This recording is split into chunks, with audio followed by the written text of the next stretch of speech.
everybody, and welcome to Encounter Roleplay. My name is Will, and today we are back, and we're playing some more games. We're playing Numenera games, because we're on, episode some amount of math to do with a series of Stillness. Episode 4? Yeah, 4? That sounds right.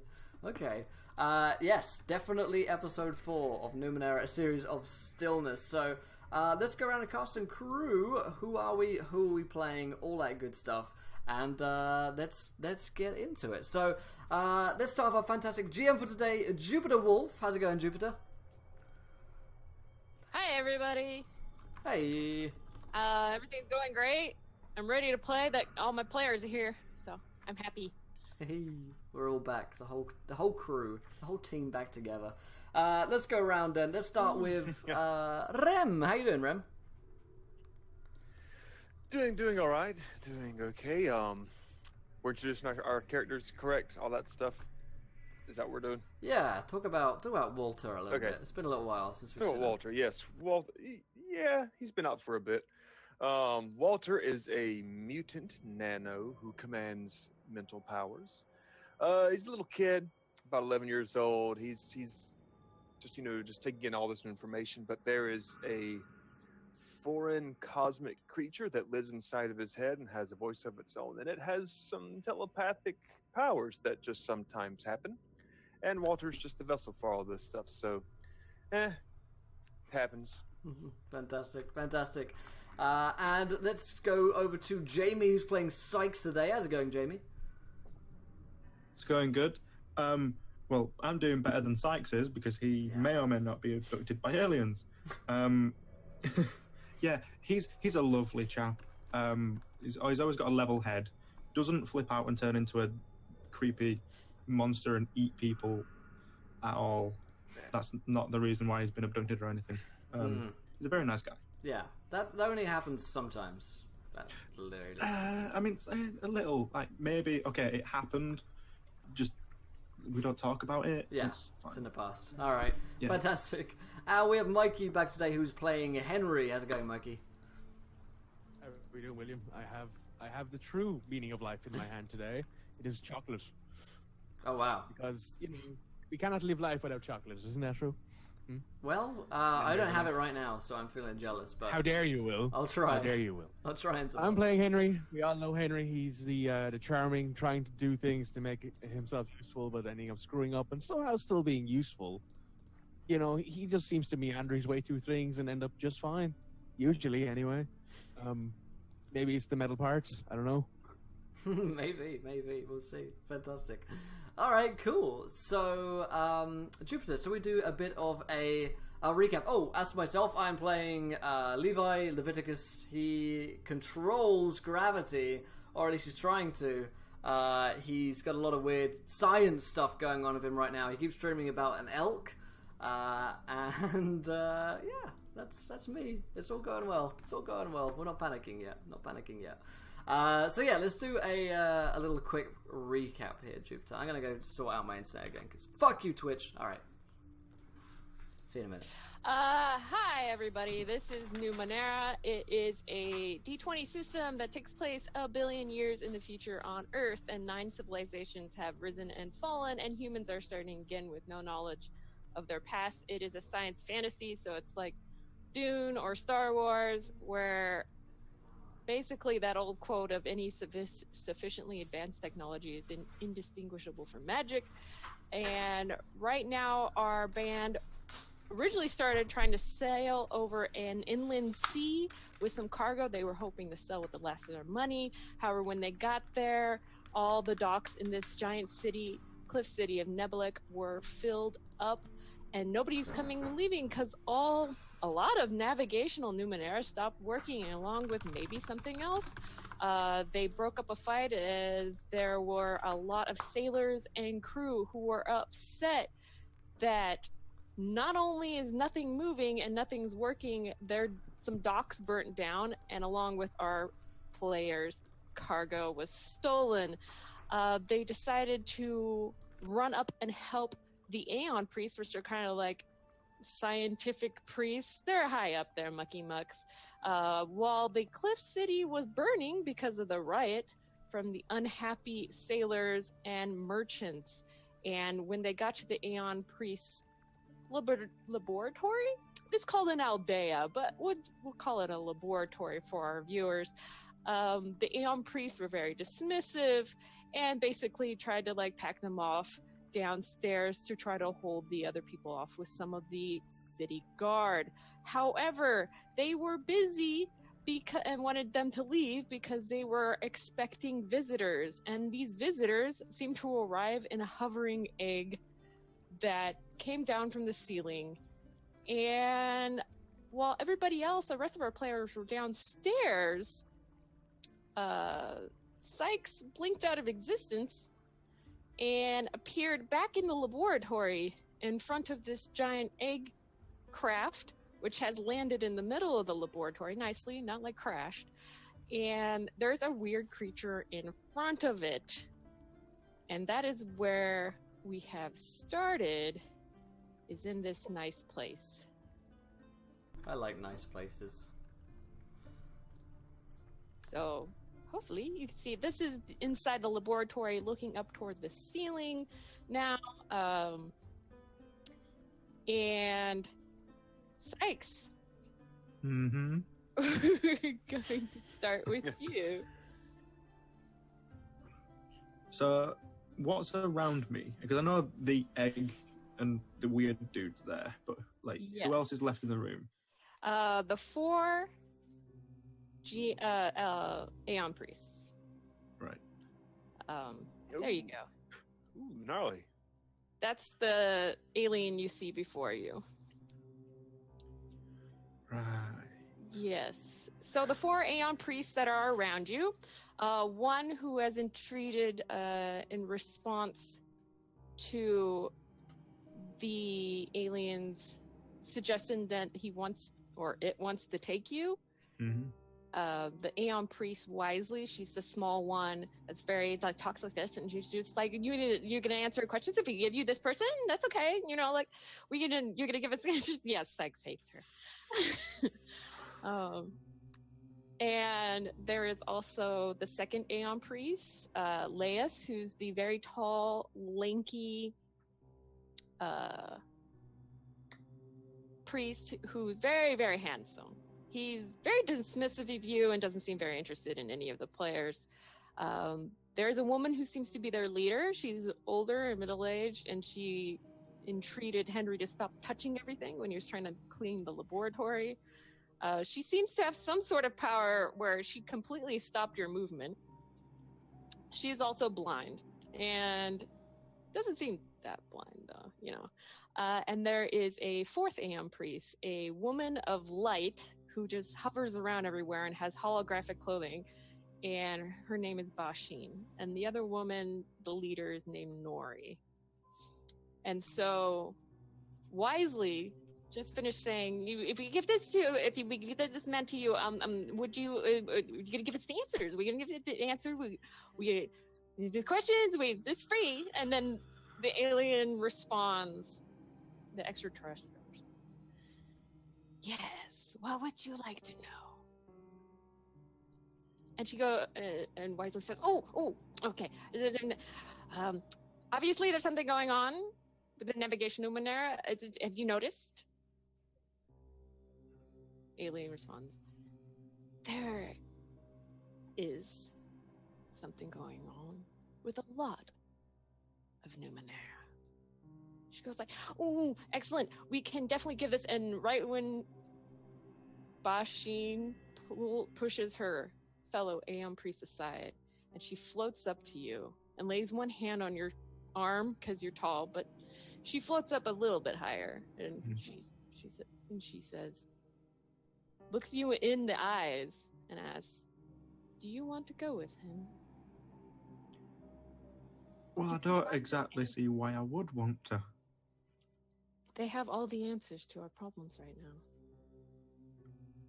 But I don't exactly have any questions that I want answering other than, why am I in here? Why is an egg floating to the floor?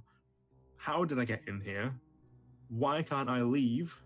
These are the sorts of questions that are rattling through my brain right now. And where are my friends? Your friends are probably downstairs still. Then why aren't I with them? I'm guessing, and she turns to the extraterrestrial, and she says, with her eyes, and the extraterrestrial doesn't notice because it doesn't understand human facial features and expressions, and she goes, you brought him up here? And the extraterrestrial goes, that is correct. Why? We would like to ask you a few questions. And just ask questions? The 7 would like to ask you a few questions. You're going to have to clarify, who are the 7? They are our leaders. And what could I possibly have that they'd want? You are very, and he kind of looks you up and down again, and his gaze is very calculating and introspective, and you feel naked before him.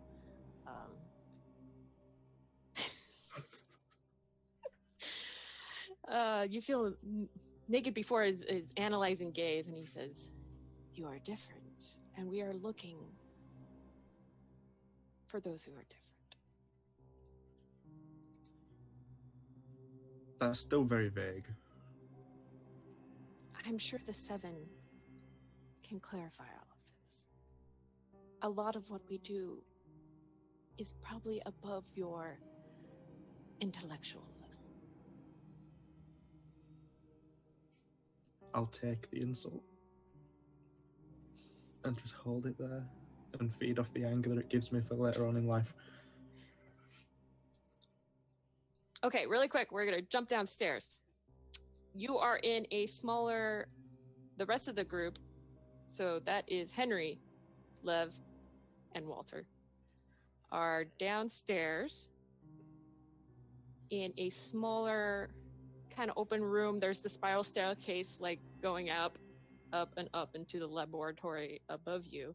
But you are with about 10 of the Vigil, the commander, and the doors to the Aeon Priest Aldea have been closed by means that are not part of your power. Mm-hmm.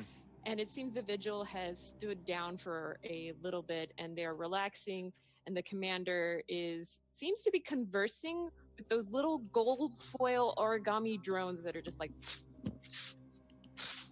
fluttering around her. And one lands right behind her ear. She like is making that face like you're listening to something that's far away. Does she look like a Secret Service officer, just like talking to shit, and you're just like, okay, she's Yeah, definitely talking to someone. Basically, the far-eyed gaze where it just kind of unfocuses, and you're not obviously there for a little. Well, Henry's probably just sitting at like whatever level of the stairs that it's comfortable for him to sit I at. must remind you, Sex has just blinked out. Yeah, we just saw him Like, this disappear. is now though. This is assuming he disappears, and this is what we were doing when he disappears. And some of So the he was- Vigil notices, as soon as he disappears, some of the Vigil will go, "Huh." Wait, The where the hell did he go? That is Oh. not good. Oh God, it's Aeon Priest stuff. They mumble. Whoa. They seem off center, but they're like, this is Should we be acceptable worried? level weird. Like, he looks at the commander and just says, "Should we be worried right And she's now?" like busy with the. Walter wants to scan one of these little things flying around her face. He's got 2 edge, so I'm guessing Now he can... it's free. Yes. Yeah. Okay, The hell so is this these thing? little drones are simple level 1 drones. They're made of a metal alloy that you're not aware of. They're propelled by an energy that you are not sure of. You've never met it before, but now it's like on the list in case you meet it again. And they seem to be putting out some sort of communications or waves of something and receiving them. And they're That's kind of cool. I like yeah, that. there's four of them, and some of them land on her shoulder like a butterfly and just like flap their little gold foil wings, and then they Kinda get up. cute. Yeah. Kind of cute, but you know. It's So, yeah, kind of Disney princessy. Yeah. Yeah. I can Yeah. see that. But yeah, like Henry just sort of waits for her to answer it. When she doesn't, he looks to one of the other Vigil and says, "Should we be worried?" I'm worried. Yeah, this is a little weird. I don't know because we're in the Aeon Priestess Aldea and On a there's scale of stuff 1 on- to freaking the shit out, where should we be right now? I don't quite know. We're kind of used to this. Where because do we're they used- take him? Where did, Yeah, is he coming upstairs? back? I kind of like Sykes, despite his... Wait, just calm down for a moment. I'm gonna go talk to the commander, and he he just stands up and walks over to the commander and waits until she's obviously done with her little drones, and they've flitted back to her shoulders, so they're 2 on each shoulder, just sitting there, flapping their wings. Walter, can you roll me an intelligence defense roll? So just a d20. Oh shit. Okay. I'm gonna roll 12. Everything's fine. You don't feel anything. Okay. Nice. Do I notice anything different, or just nothing? Nothing at all. Just regular. I'm still playing with the little What you could origami. feel is like something. Essentially, something was also with you, or trying to be with you I'm in going your to, body. I'm gonna. Oh. I'm gonna do a talk anything with Let's Lev. address this. Hey, Lev, it's me, Faust. There's something else in here with me. Oh, well, that's weird because there's something else with me too. I think. Does it feel like an elk with 8 legs? Not quite. That's a little specific that you might say, but yeah, there's something fluttering around, something incorporeal, or maybe on a different plane. I don't quite know, but I'm definitely getting a bit of, I feel a little cramped in here, if you know what I mean. And Walter's just like sitting there looking kind of scared. Yeah, not really, but okay. Yeah. The commander takes the report from the other person, and they're talking together. Go ahead and finish your thought while they're talking. I say, Or you were talking how long has it been feeling like that? Recently or just now? It just started now. Do you think it has something to do with Sykes disappearing? Did something come in and snatch him from? It's these creepy Aeon priests. I don't know what the hell they are, but they obviously have some kind of leg up on us. Yeah. It's probably that then. If it happened when Sykes started going, then maybe it's Sykes' kidnappers or whatever's going on. Whoa. I don't know. They're trying to snatch me and the kid up? Well, I've been feeling weird for about a day now, so... Maybe you shouldn't be asking the guy who thinks he's being followed about by an 8-legged elk thing. I don't think I'm being I'm followed. going to, I know I'm being followed. We should probably tell Henry. That something is lurking around in the, and then Walter does like a Brain area around us. Yeah. So yeah, like, this is the first time you've ever felt this, like, probably Faust has ever felt this, but Henry has his walls up right now, because he's in full, like, I don't know if I need to go full soldier right now, but the minute he senses that it's Faust, his walls drop and let you in. It's like hitting a brick wall, but then a second it vanishes, and then you're in again. I'm not quite sure about that. We've never discussed your intellectual defense. Yeah. He's trained Faust is going to get in. Yeah, he'll get in. Henry will just let him. He's like kicking the door down. Hey, someone's been trying to get into your It's door. true, though. It's He true. leaves He it does up. bring up a good point that the telepathy at tier 1, it has to be an agreed upon. True, by it does. party. Well, Yeah, I'm but, like, he hits it and he knows it's false, and then the walls drop, and then false is in. okay, there we go. It's just easier. Oh no! Yeah. Oh no! Oh yeah! Oh yeah! Yeah. Faust is, hey, Henry, thanks for letting me in. Just to let you Sorry, know, I'm really stressed out right now. Like, it's not- oh boy, have we got some stories to tell. Here's the thing, Henry. There's something else creeping into people's heads besides me right now. One just tried to get into the kid. I kind of kept it away.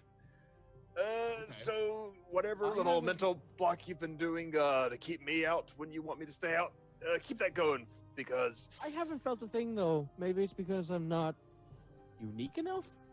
sort of just puts Yeah, it out you're there. trust. You're okay. You're Yeah, unique. but I'm not like you or Sykes in the sense that I'm just a dude with mechanical parts. That's not all too Yeah, uncommon. well, I mean, just because you're doing So- mechanical parts doesn't mean you're not special by any means. I mean, heck, you contribute all kinds of good stuff, and we have like this weird, like, listen, you're No, okay, like man. Henry's just like, look, I'm trying to say that they're looking for something special, like different. Oh, damn. Like, It's true. Well, you- why would they take Sykes? Because Sykes transforms into a weird fucking monster thing. It's true. Remember? He never was. Yeah, I don't think you ever Oh. directly told Walter. Yeah, here and like Henry pulls, like, Lev. Yeah. Henry pulls like a memory out of his head and shows you what Sykes turns into, and you're just like, oh shit. Oh my. Walter is horrified, and Faustus, that is so fucking cool. Oh my god, that's so awesome. I mean, what, can he control himself when he does this, or does he just go batshit insane? Batshit just insane, show but everybody. currently at the moment I can control him, so it's Oh. sort of. But look, this is probably why he's disappeared. But I just really hope he's okay, because Well, you know. if he looks like That's that, what he then I told wouldn't be worried about him. I mean, I'd be worried about I'm whoever worried. steps into the moonlight with him. The silent exchange. You guys getting anywhere? That's the image. Yeah, Faustus, like, hey, Lev, Aye. did you know that Sykes is like a big, giant devil bug creature Oh yeah. on the inside? Yeah. It was. Yeah. Well, why didn't you tell me? Walter just has his hands up and then like You it's were- real quiet. And Out then of he just nowhere. does You were Individual gone. are like, you weird?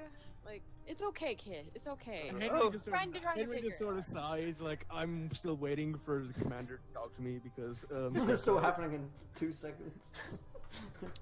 Yeah, it was actually quite quick. Walter, make another defense roll. It's just a d20. Oh man, everyone Oh, hears in their head like oh, a very man. a very Cleveland Brown kind of no.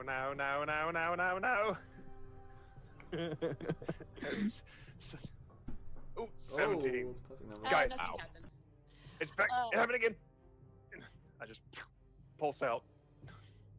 They get in my head, guys. So the Trying to. commander comes back over and she says, "Yes, I noticed her friend is missing. One moment. This is them. I'll go figure it out." And she goes running back upstairs. And Henry is like standing on the spot. You guys might not like the vigil probably realize exactly what he's in right now. He's in his like face hardened. This is probably going to end up with some shit kind of mode. But everyone else realizes this as well after 2 seconds. So. When you lose your dog. When you lose your dog, you're just like, shit. Sykes! If he transforms right now, he's Sykes! murder face. Wait, am I the dog that makes somebody else John Wick? Yes. Yeah. yes. Yes. You were the dog and the John Wick, all rolled into one. You are a Jogwick. Sykes, you are standing in this room when the door behind you opens and the commander walks in. It says, and then she looks, and then she looks to the Aeon Priest and back, and Nori walks over to her, and they have a discussion in the back you can't hear. So Sykes, Mm-hmm. Bashin asked you if you wanted to go, and you said, I don't have any interest in going. What would I be doing exactly? Would I become your pet? I'm not a dog. I don't go bark bark. Like I am a person. We only have some questions. The 7 only have a set of questions for you. And once the questions are done, we're done. Yes. You're not very trustworthy because I've never seen anything like you before, and honestly, I can't read you. Taking someone's word isn't something I normally do, but if my friends could accompany me, I would feel much better about it. Who are these friends? A half mechanical man, a child, and a gravity wizard. If that's an issue. One of his little feeler tentacles reaches back to the egg shake craft. And then flutters back.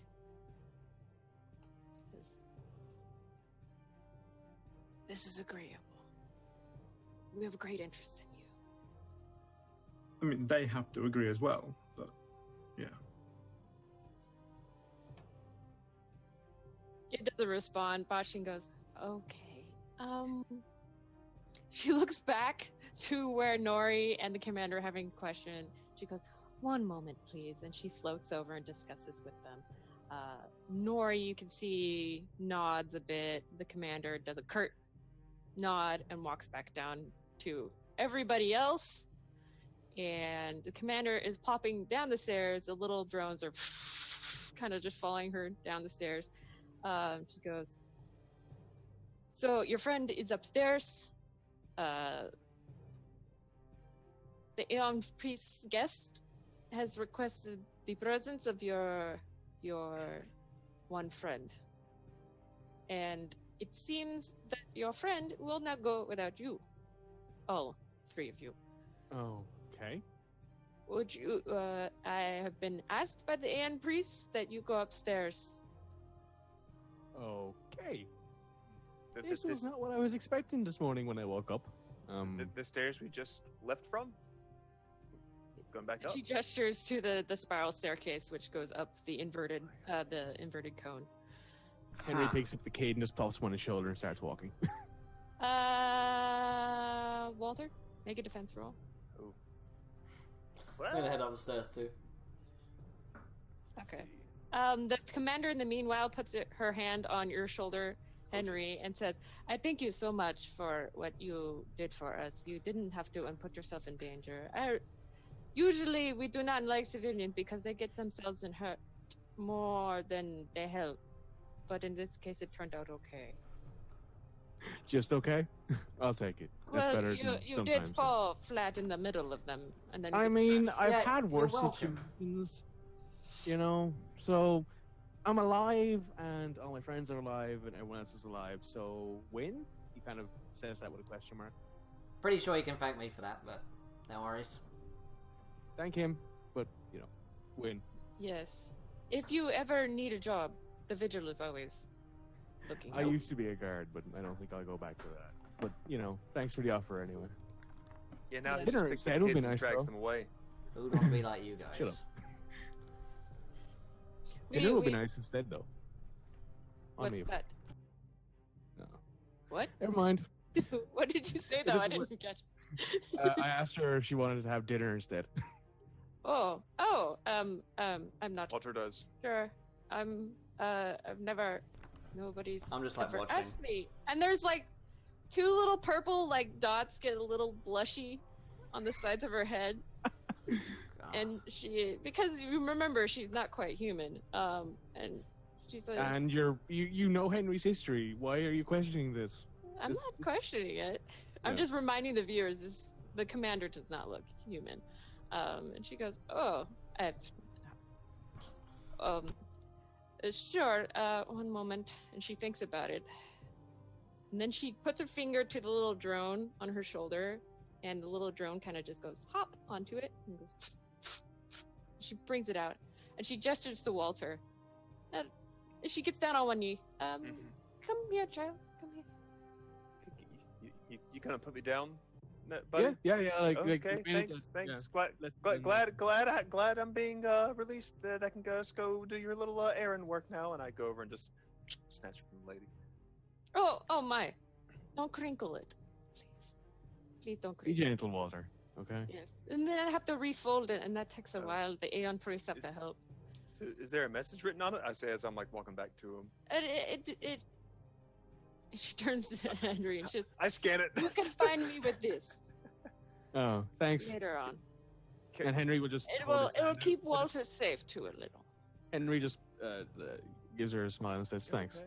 Okay, Yes. 2 XP to Walter, 2 XP to Henry. Yes. You have now gained an artifact, Walter. Ooh. Oh, that's cool. Ooh. It's a medium range communication device. Okay. I'm Level- pretty sure that's the first artifact of the game as well. Yeah. Right. And I got it. So And, if you want to meet your girl for dinner, you better be nice to me. I mean, technically you got it because I asked her on a dinner date, so technically it's my artifact. Technically, the dungeon master just gave it to me. So True. She wanted technically, it to True. keep Walter safe. She has a thing Yeah. for kids. oh, Yeah. Oh. And yes, it's level 3 medium communications device. It can receive basically any type of signal that's going through the air. It'll be behind your ear to receive it, though. So okay. it's a bit sort of like like a- filter out the communications going through the air. Fancy. That's pretty cool. I like Yeah, this. Walter's like, this is a pretty cool little gift. And I just like, It just flutters a little beside your ear. I Oh. tap Henry like on the side of the leg. All right, let's go. Pick me up. Henry just kind of Wow. smirks, like, This okay. is turned into Yeah. servant territory. Henry just kind of smirks, like, okay, Cage, you get it this time, and Henry will pick him up and leave him on his shoulder next to him. I turn and I thumbs up the guard, and then like point down him. And she kind of like weirdly, she seems so stoic and like hard before, but now she's just like not looking you in the eye, and just kind of the blush gets harder, the blue blush across her right underneath. Most of the blonde skull like pulled back hair, you can't see most of it, but it's peeking out of the temples of it. Oh, that's kind of Nice. cute. And then Henry Oh. starts walking up the steps. Completely forgot about your friend. It happens. Who's that We're sex gonna- guy? I mean, let's be honest, right? I'm pretty sure Sykes would approve, right? Walter, not Walter, sorry, Lev. Mhm. You feel that feeling again of it, a little lightness Feels from elk, inside man. your chest pulling up, Ah. and you hear the words again in your bones, and then it releases. Just to let you know, it's not bad. Okay. When you meet the gate to stillness entire, it will tremble at your touch. That's good. That's good. Okay. Well. Upstairs we go, I guess.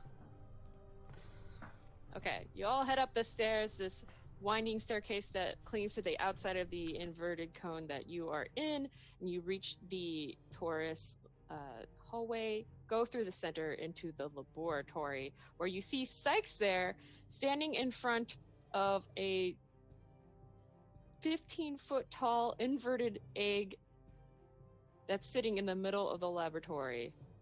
And kind of in front of him, he's sort of in front of it, because Sykes is a big guy. You can see strange light blue tentacles kind of lazily drifting with little pink edges and 3 little tiny tentacles coming out of it. It's this Henry's dude. just like, visitor, straight up, just like, okay, this is an alien. This is As not he the walks through weirdest the door, thing.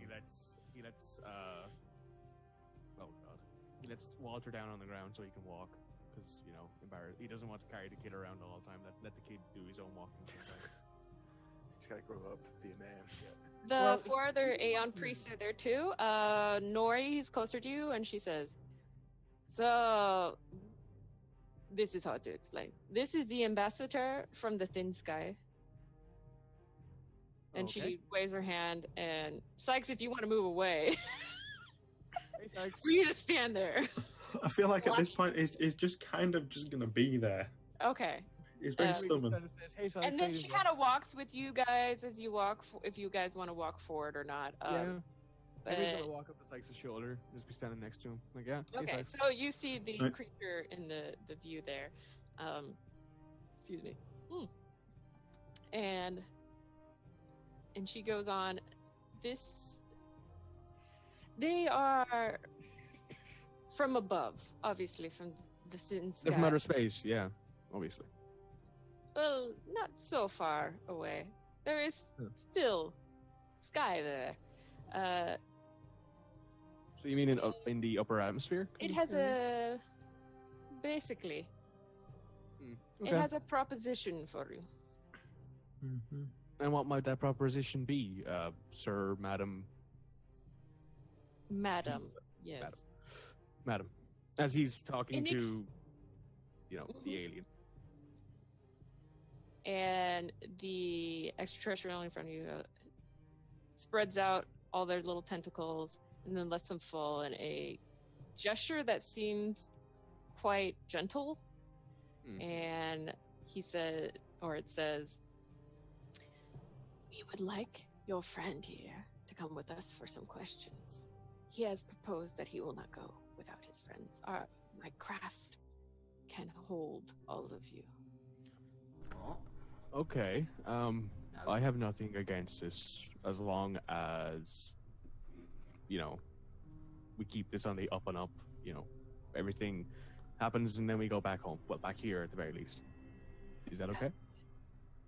That is our proposition. Wait. Where do you guys come from? It thinks the tentacles, one of them touches back on the egg-shaped craft behind you, and then comes forward again. We are from Kalram, high above the world. Well, Sykes, I suppose at the end of the day, it is kind of your decision if you want to go or not. I'll go with you either way.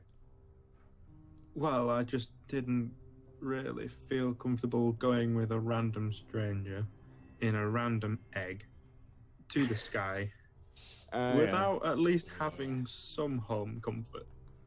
All right. You gotta make sure you bring your walking tobacco factory along with you, isn't that it? Yeah, and I'm not going to force anyone to come along, but I'd feel it sounds it pretty would be cool. better if someone else was there. It sounds like a cool place to visit, so why not? Yeah. What makes you think it's a good place to visit? We have no information on this place. It's called Kalram and it's an egg. And you look kind of weird. Do you know anything about an elk with 8 legs? No. Well, you don't know Walter's going to try and scan this alien to figure out whatever he can about him. All right. So the alien itself is level 5. Damn, don't fight him. Damn. You could tell that there's something about it that doesn't seem to vibrate on the same plane as you. It's pretty solidified there. The extraterrestrial seems very calm, a bit sad, and a little bit hopeful. Fancy. Let's see. Okay. Well, Sykes, as far as I'm concerned, if you say yes, I'm going with you. So. Well, I'm interested to see how it plays out. Walter, make us a intelligence defense roll. Gonna Why fail does it on always sound like you're trying to pass? That's the exact sound that Walter makes when it happens, like a Morty. Oh. Damn it, Rick. 17. Okay. Perfect number. Nothing happens. Okay, damn. Hey, guys.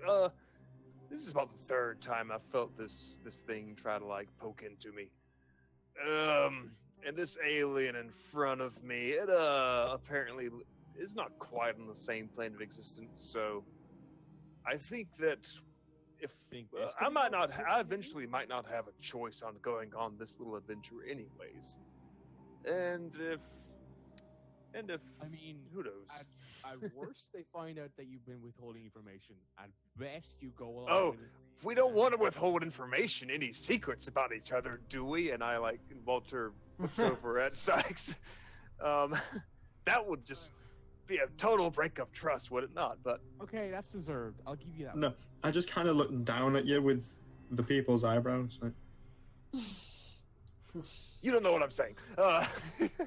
Henry just goes, yeah, that's deserved. That's deserved. Okay, but you get my point. But I'm gonna, if worst case scenario, I hide in this kid's brain, and maybe if there's something trying to sneak into it too, maybe I don't know. Maybe I can come out and just get him with a mental stab. Who knows? I don't know what the hell is going to happen.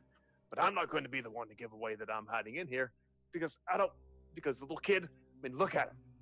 He's tiny. He's weak. He's physically easy to kill. I don't want somebody to take me out by going through him. And I guess I kind of like him. He just adds that at the end. He just adds that at the end. He's kind of likable. He's kind of okay. look at me. So we want Bashin takes the lev aside and says, "From all we know, they do take people sometimes, but they return them. to. It was just like intact. It's quite kind of it to ask and actually just not take this time. And we do need answers. It's chaos down here." So we're gonna Don't float you want to away. be a big old hero, Lev? No, literally, that's the worst thing. Why would anyone want to do that? But we want to fly away on a vibration egg ship, and it's gonna do some testing, maybe some probing, who knows what, to us. And And what I heard us, is wants to science. ask questions. what am I doing to science? That's of true. your friend. I'll be right with that. Ask questions of him. Okay, well, And then she places a hand on your arm and says, "I know it's a lot to ask." That's real biggie. Okay, well, if we're all going, then I guess I'll go. Good man, Lev. I'll get you a drink. What about your girlfriend, if we're flying away? I mean, she's not really my girlfriend. If You all I've done is left ask her her for a high dinner and date. dry, haven't you? Jeez. I'm just thoroughly confused at this gonna point. Tell. Look, I asked her for a dinner date. We'll be back when Sykes is finished asking the questions. Then I'll go and get up. Then I'll go and make a date. Okay. Yeah, I mean, yeah, she knows what. She'll understand, go do some yeah. strange stuff. She'll understand. Oh. Hey, look, I'm pretty sure that as captain of the guard, she'd approve of the fact we're trying to fix the situation here. Okay. Oh, she'll love it. I'll fight you in the street for your socks, Lev, if you don't shut the fuck up. Bashin interjects and goes, "The commander, were you? Yeah. What were you doing, Yeah. commander?" I give her a little. I asked her if she'd like to go on. I asked her if she'd like to go on a dinner date sometime. Oh, You offered a baked potato. out of all this time, she's Fuck never you. had anybody asked her. From what I know, I mean, I she's our personal guard. Well, think she's cute. she's assigned here. Yes. She's certainly something. I asked her, and you know what? I mean, let's be honest, right? We'll be coming back here after we've done with these questions, and I'll take her out to dinner. You know, you guys kind of owe us shins. You better treat her right. We're the ones who, well, she'll tell you. You're meeting the parents already. Oh, I'm entirely sure she. What's funny? That's like while he's at the date, like Walter can be outside the window and with the other two guys, and they decide like, okay, he's doing this. What should I tell him? And we're just like sending him a telepathic advice. And I'm from, just like, sitting And the now we're table just over. RPGing a Yeah. dating simulator. And I'm literally just sitting there ignoring them because I know how to date people because I had a girlfriend for many, many years in game. So I have a Well, girlfriend. Walter doesn't have a damn clue. I had a girlfriend. He says, and his voice cracks. I've had a girl, lots of girlfriends. Nori turns back. Was she made of to metal you. too? No, actually, she was made of carapace. We'll leave that for her. Leia Oh. sighs really heavily and goes, "Oh my god. Are you going to help us or not?" Of course. This That's already is been sort helping. of sorted out. Thank you. We can tell. I'm sure we can arrange some sort of award ceremony or something with the. No. We don't need anything that big. Just He's you know, bored money. already. I want an About your award house. ceremony. I mean, I'll take some money when we get back. That's fine. We'd like some cash. Bashin smiles at you, Walter. Just is like, "You're adorable." I know. We just really need some cash right now. We're kind of strapped for shins, truthfully. So Bashin says, "I highly doubt you'll need them where you're going." yeah, but when we get back here, you know, kind of need to live, kind of We need to eat. will. We will be most grateful for your assistance. Don't And worry, we owe you we'll. a favor or shins or both. Nori says, yes. Once you get the money flowing again, we can give you money. Awesome, This is how that works. With the awesome. Money. Yes. That's all you care about. So, shall we be going? And the extraterrestrial goes, "We can leave at any time. Sooner the Right, better. guys? Yeah, I guess. May as well. You're gonna say goodbye to your girlfriend, or? Yeah, sure. Hey, Lev, can I borrow that for a second? I've got it. Sorry, not Lev. Walter, can I borrow that for a minute, please? Your girlfriend. He like takes it off and hands it up to him. And he just sticks it behind his ear and sends her just a really quick message that just says, "Hey, heading off to try and fix the situation. Be back soon. See you then." He That's texts it. her. You're supposed to wait 3 days, I'm pretty sure. But Rookie. I mean, the guy. I mean, let's be honest here, right? You guys will literally tease him either way. So he might as well have what little. He might as well just do it. You know what I mean? Okay.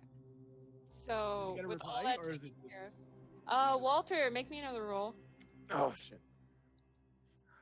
And Lev, you feel that lightness surge within you again. 18. You can't take me. Where is he trying to make me go? I'm feeling something weird too. The elk thing. Ah. Okay. So Henry does the Walter. slides and just says, "You're the normal one. Congratulations." you can suddenly, through your eyes, you're not seeing the room anymore. Ooh. You are seeing a large round table. It seems like you are looking through somebody else's eyes. Oh wow. Okay. And this large round table has other people around it. Does the area that I'm in, does it remind me of the palace that I was in earlier? Yes. Okay. It does remind you of the palace. It's- Oh, since it's here, I might as well just. Oh, okay. Doodle-a-doodle-doo. Yes. There. Does remind you of the palace it is. And if you look to your right, you do see that extraterrestrial with the very large head. Mhm. There are about 5 other people around the table that look like normal humans. They're dressed very crisply, very richly.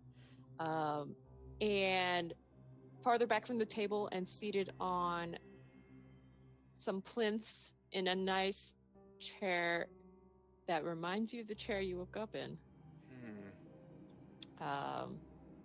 You see 2 short and kind of like below average looking people. They're not that attractive at all, but they're older. They seem fine with each other. They have large pendants on their chests, and it seems like people are deferring to them. You're not in control of the eyes. They swoop down to a data pad in front of them, and as you can see, one hand holding it is the framework Is it? hand. Yeah. Is it the? Yes, I knew it. The framework hand filled with flowers and other scented barks. The other hand comes down and pokes a few data points and looks back up. Oh boy. There's only a Faust. few more seconds of this. So. Faust is going to he's going to scan the short fat people if that's at all possible. Okay, so you can't. Damn. Okay. All Where am- you can tell is they're on the chair that you woke up in, the love seat like glass couch, and that you see there in the thing. Yay! So they're possibly nobles. This is that meeting that old girl was talking about. Can I communicate with lattice hands lady? You try to think of ways to communicate or like project your essence or project any sort of words, and it's just not getting through. I'm just gonna shut up and listen then. Or There's read the no data sound. sheets. There's no Can sound. I read the data sheet? What's on it? The data sheet is going through, it seems, a few reports, a list of all affected, what seem to be names and devices that sound like Numenera, and also going back to, it seems, ship names. And as you're sitting there looking through these eyes, they lean forward and look around your big-headed extraterrestrial friend there, and there is a man there with a bright red bushy beard, gesturing toward the two people on the throne and talking to. So there is another person just two seats away from you. Do I Yeah. notice our ship on the list of ships? On the Yes. Ooh. That's gone down in my diary, and I'm putting a sticker next to it. Let's see. Okay.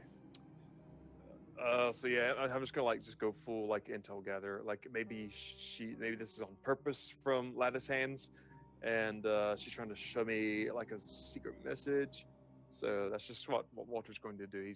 Or Faust is going to do throughout this whole thing. He tried to shout, no one can hear him shout. So he's just gonna gather info, and that sounds like about it.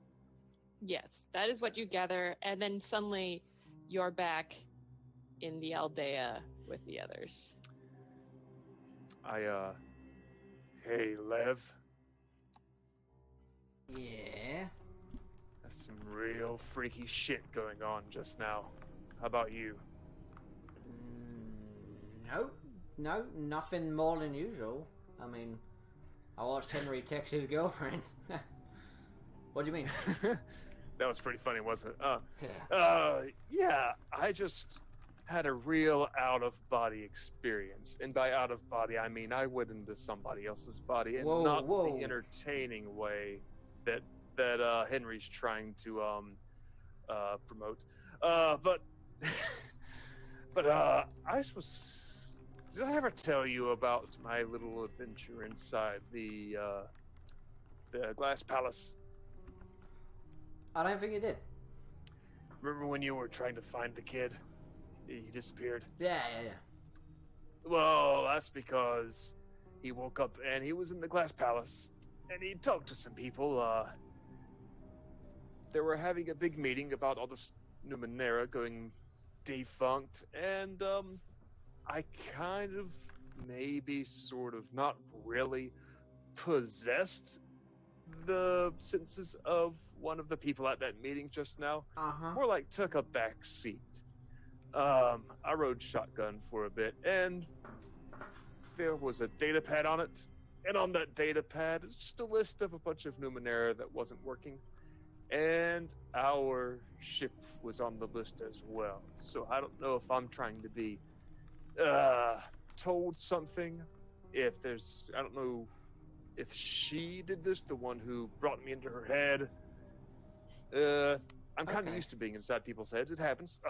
Noticed, yeah. But the whole time there, I couldn't do anything. I couldn't scan anybody. Couldn't control whatever. And it might have been what's been pulling at me these past 3 or 4 times. So I feel like I'm being pulled at as well. So. Really, what kind of person are you? Do you think Like about an to put elk? you into the head of?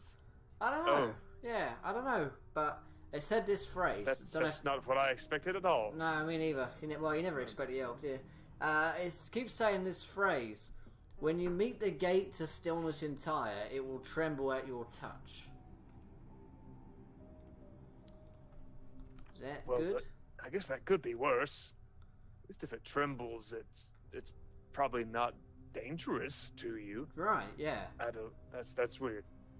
That's So we're going to some kind of gate, maybe. Yeah. Well, we're about to hop on this creepy ship that's shaped like an egg, and who knows? But whatever. I might. If you see the kid zoning out and drooling, it's because I've been sent somewhere off, and I'm looking at through someone else's eyes. It's happening apparently. Okay. Well, shit's getting weird. thanks for the heads Lev. up. Yeah. Okay. Yeah. Just I don't want to keep any secrets, like some people do. I think you mean shit's getting weirder. You don't hear this. It was OOC. You're talking to your woman. Your mic's off, Mikey. I just wanted to That's- correct that's his grammar because shit's already weird. Yeah, of course. So the extraterrestrial in front of you inside the Aldea's laboratory turns around toward the egg and the tentacles go out. The smaller finger tentacles at the end start tapping in a certain rhythmic sequence, and then it just kind of walks forward and melds and merges through the egg wall. The egg wall Weird. has a whole I'd wall like of to- eggs. I want to go up and put my hand on Is it like the bubble? the egg. So you're gonna put your hand on the egg, right? Hmm. So as soon as you touch it, the cool feeling will just encompass your hand, and your hand just merges right through. With my hand still halfway through, I look to everyone else and go, walk in. Okay. So you walk in, and this space is very large. It's bright.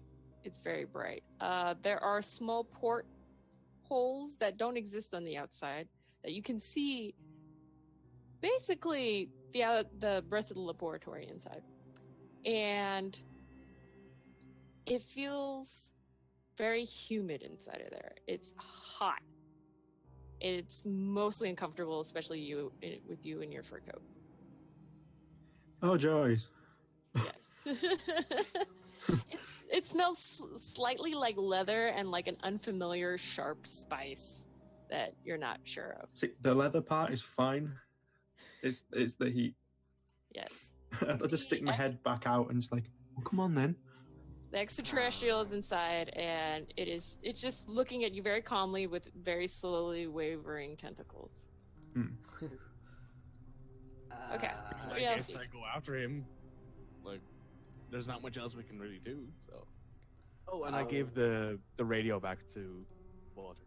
Okay, you give the small gold foil origami robot drone back to Walter. I will go for the egg wall. Okay, so you feel a slight coolness surround you as you pass through the membrane. It seems like a membrane, and you too find inside it's very bright white with the small portholes around you that don't exist on the outside. It's humid, like Florida hot on steroids a little bit, and it smells like leather and a sharp, unfamiliar spice. Huh. Okay. And Henry's in there, and I'm guessing Walter is too. He's away from it. Yeah. I'm just gonna. Yeah. Okay. All right, Interesting. I'd say is the word for this. Yeah. Yeah, I thought it would be worse. I'll be honest. Yeah. Weird and membrane. The either. weirdest. I mean, it's clean. pretty. It's humid. It's warm. It's a bit like, He's you know already what? kind of Ooh. zoning out because it's too hot. Yeah, His and brain I'm is just gone. oh, I'm just looking at Sykes like, yeah, it reminds me of that jungle we were in once. Remember that one? With like Yes. Let's go with yes. this giant bug thing. Yeah, that wasn't fun. You sure that wasn't me? Walter's gonna scan the atmosphere in You're here. gonna scan the atmosphere. Yeah, figure out what am I inhaling and why is it hot and wet? As you scan, you realize there's just more moisture in the atmosphere. There Okay. are for the humidity, and for that sharp smell, you are unfamiliar with it in your short life. You've never smelt it before, except for that leather tinge, and it doesn't seem like anything harmful is in the air. You can breathe it normally without coughing or anything. Okay, just making sure that we weren't about to be gassed and, put to sleep or something. Okay.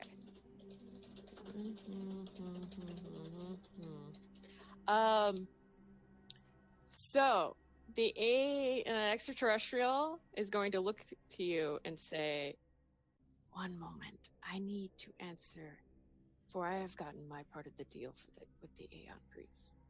I need to discuss with them what they need to hear." And he merges back outside the egg. And I'll BRB. You guys can RP in my presence. alright. Man, this is like a womb. I'm just sat here thinking, well, why do we have to sit and wait in the warmth and the humidity? We could have sat and waited outside. The You aliens. do realize you're wearing. You can take the jacket off, right? But the jacket is who I am. It is who I am. It's part of me. You're right, but at the same time, I don't want to carry your ass around because you've suffered from heat stroke. The alien's AFK right now, so I guess we'll just have to do it. And there must be like an AC thing in here, or like a window we can open or something. I want to go. I'm like Walter's gonna scan the console so that when Jupiter gets back, it's like Walter's been going to all of the shit. just what's this do? What's this do? What's this do? What's this do? Henry is just like, he just takes off his jacket and he's now just wearing like a light t-shirt. He's like, oh yeah, this heat isn't so. What does this thing do? Yeah. And while you're all doing that, I'll just be kind of like stood there humming to myself something, some classical music, Mr. Bombastic, silly fun. Because at this point, that would be classical. Turn on Yeah, AC. I think. Well, you're like LARPing this though right now. You already got the cranked up humidity and heat. Yeah. Yeah, I'm pretty sure everyone in Europe knows what this is right now. Yeah. It finally got hot again over here. It's 85. So what's the plan, Sykes? Do you have a plan about getting probed? No. Honestly, I don't. I mean, the plan's pretty simple. Answer the questions, go home, make money. Yeah, let's go with that. Let's go with that. Okay. What if they don't want us? What if they don't want us to go? Do we shoot them up? Then. Well, in this case, we need to learn how to fly the egg in case we need to make a crash landing back home. I'm working on it, guys. I'm working on it. And Okay, Walter's yeah, that's scanning everything. Everyone, yeah, I can approve. But at the same time, I highly doubt they just steal people. She literally said that they do steal people. Yeah, She said like 2 minutes ago. She said that they ask for people to come to answer questions. No. She said sometimes this time they do. they're being polite. Yeah, this time they're being nice. Yeah, which means they didn't. Which means that they wanted you to cooperate, which is a good thing because they're probably scared of you For to now, some degree at least. maybe for now they want him, but yeah, I mean, you're living in a lot of best case scenarios here, Henry. Welcome to the real egg.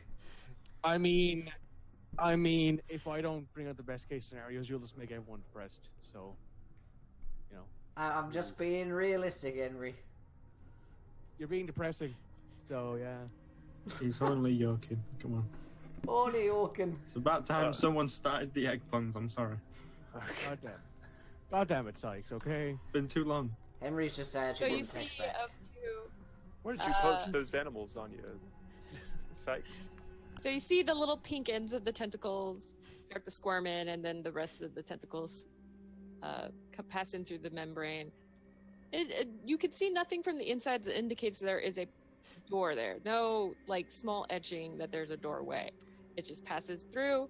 It turns around, does the thing where it spreads out its tentacles again, and the little finger bits at the end does a few taps, and then turns around and sits down on basically an edge that swoops over and down.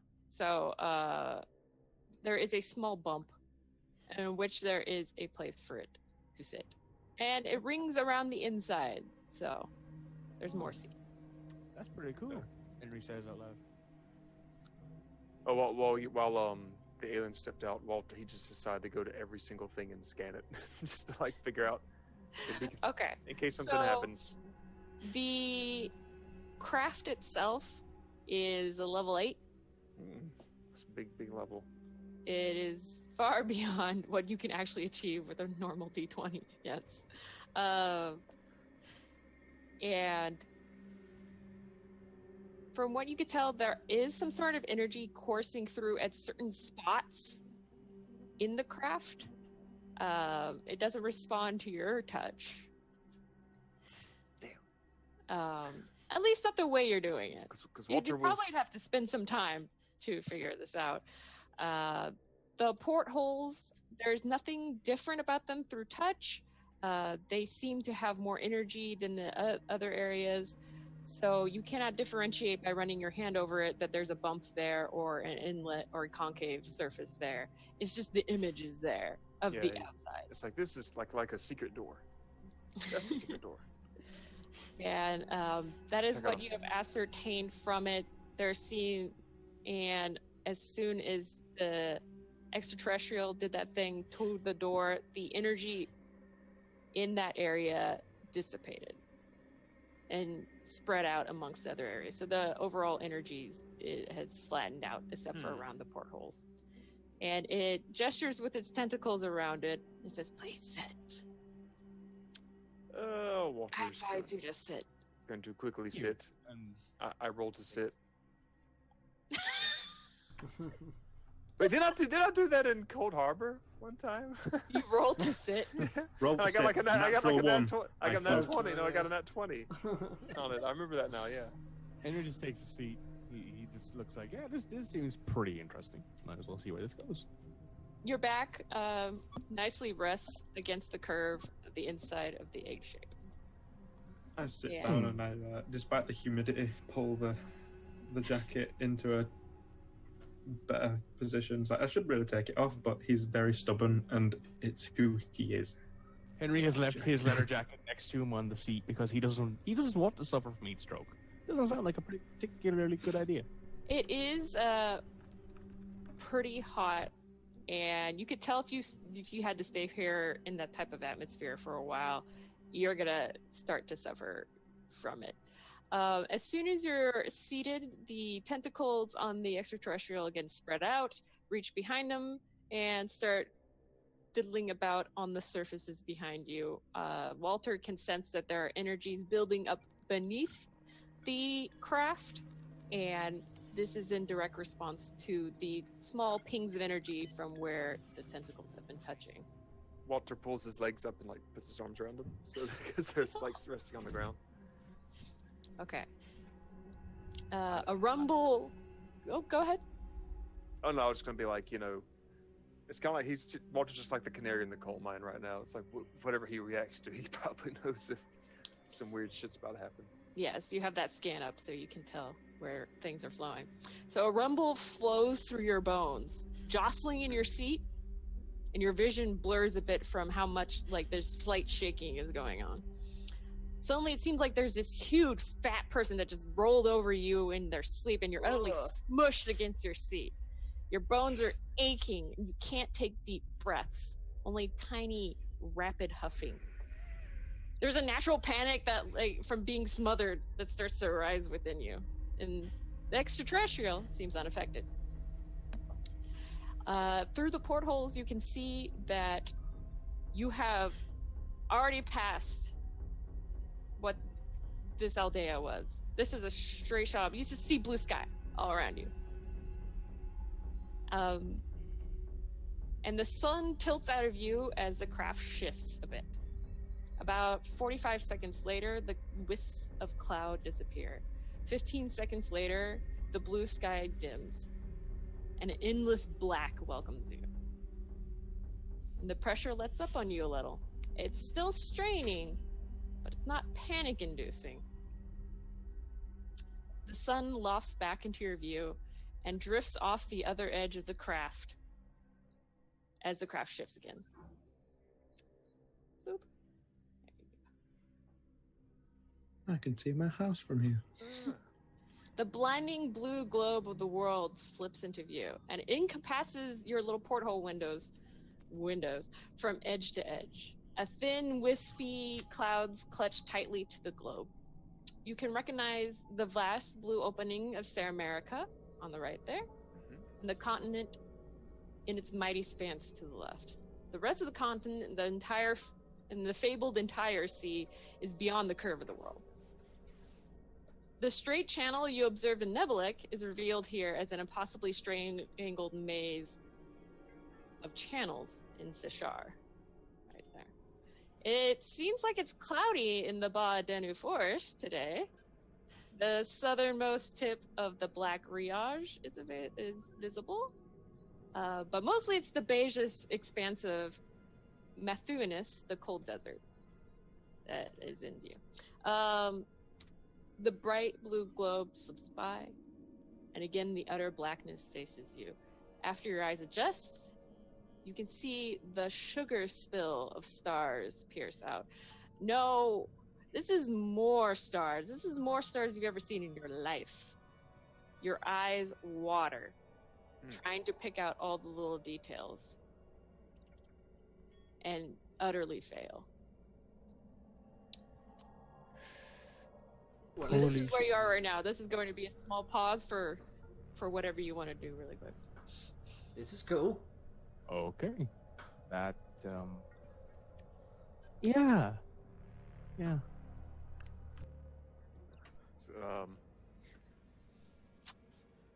Kind of awestruck right now. It's you feel real. Walter just doesn't even know what to say. He's not witty enough. Everyone's just silent because it's just so awe-stricken. You've never really are we- seen the world from this angle. How much have you all traveled? In your minds, you think back to any places you've traveled and tell me if you've traveled to any of these places. Walter has not gone through much at all, but Faust is probably having these weird sort of like this creepy deja vu kind of feeling since he existed outside of the universe in a way. So it's like he's like suddenly he's gone from, you know, you're a tiny little person in a town to now this is the whole world right here, and he's getting like this. He's like this weird, totally silent. Like this is kind of familiar. As bits of like what his previous cosmic existence was start coming back to him. 1 XP for you. Yes, that's 4. Can I buy a thing? I'm gonna buy a thing. You can buy a thing Oh, after buy other shit. people think about it, Okay. and while other people are going, and we'll go to Henry next. What are you? How about that for $1? Tell me how your character is experiencing this. So Henry has, of course, seen a fair bit of the world, considering after he had no reason to stay where he lived, he just sort of started walking, and Sykes would have been along with him for much of this, but I imagine there was a time where he just sort of went out on his own for a time. And he's seen and done a lot of things, but this just blows his mind to know that no matter how much he tries to explore, it's more than likely he won't see everything in his lifespan. It's more than likely that his life, no matter how big he makes it and how, you know, how much he sees and how much he does, it'll still just be a tiny, tiny, tiny little speck in this massive galactic map, I suppose. Very poignant. You remember now that, as far as you know, like, you can keep on wandering the world, that this continent seems to go on forever. Yeah. There are there vast inner oceans like the Serra America, but there doesn't seem to be much in the way of, like, there is the entire sea, which is the largest ocean, that people say there's no land on the other side. But yeah, 1 XP for you. Thank you. Sykes, what are you experiencing? Well, looking down from this view, much in the same way as Henry, he's wandered a lot of his life. After becoming what he is, essentially forcing himself out of society, he's wandered for a long time before even meeting Henry, and spent so much of that alone, and he probably feels that level of loneliness again, looking down at everything that is there and seeing that he's, you know, wandered across so much of it by himself. And looking down on it now, he knows that there's, you know, thousands, millions of people down there, but he can't see any of them because he's not a part of it. And he's getting that moment of insignificance. But feeling that sadness from maybe, even though he has Henry now, that he may be still alone.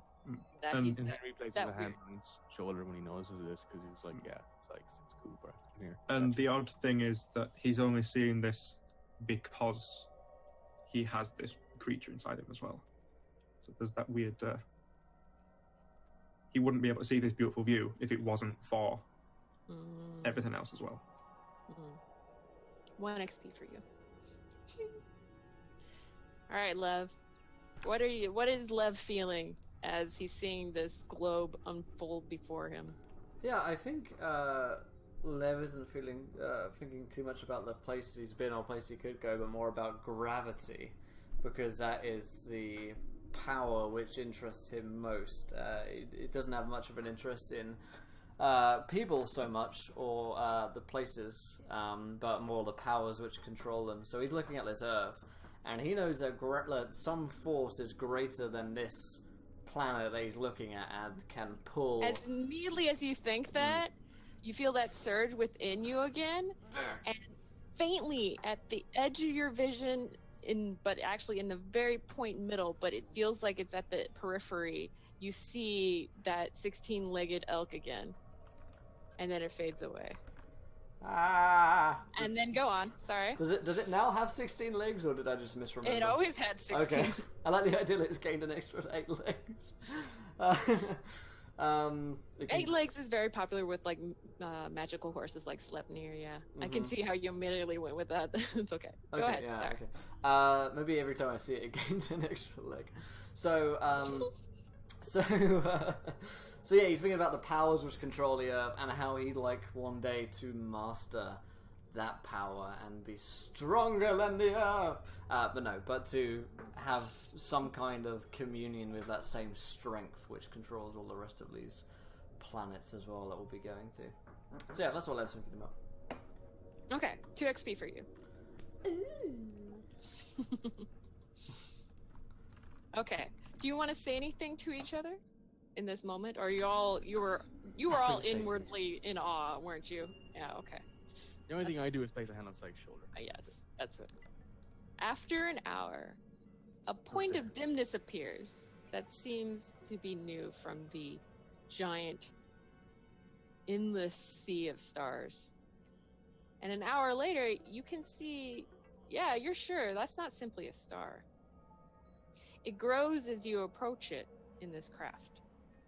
And an hour more, you see this object is about, there's no background reference to tell, but it's around 4 miles wide. From the way you're approaching it. You're not quite sure that's where it ends and that where it begins, but that is the ballpark you can point it in with no points of reference around you. It's covered with an inhospitable exterior of jagged spikes, curling tendrils, and weapon-like protuberances. However, it looks partially organic also. After 2 more hours of approaching this thing in space, your acceleration lessens a bit. The feeling on your chest eases off a bit. Lev, in response, you feel this sort of sorrow that comes out of nowhere. This is your GM intrusion, by the way. Okay. And you just start crying. Oh. And the extraterrestrial just looks at you and is just staring at you. It's weird. Henry offers him a tissue. So, where's the other XP going, by the way? Since it's a GM intrusion. Oh. God, I don't know. I'll give it to Henry for giving me a tissue.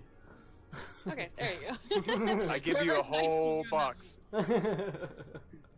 I'm just being a Brit. I wipe your eye with a thumb. Very. Thumb in the eye. Gotta get those Don't tears. cry, don't cry.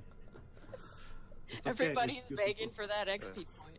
I mauled your eyes out with both of my thumbs. It's licking Walter's my eyes.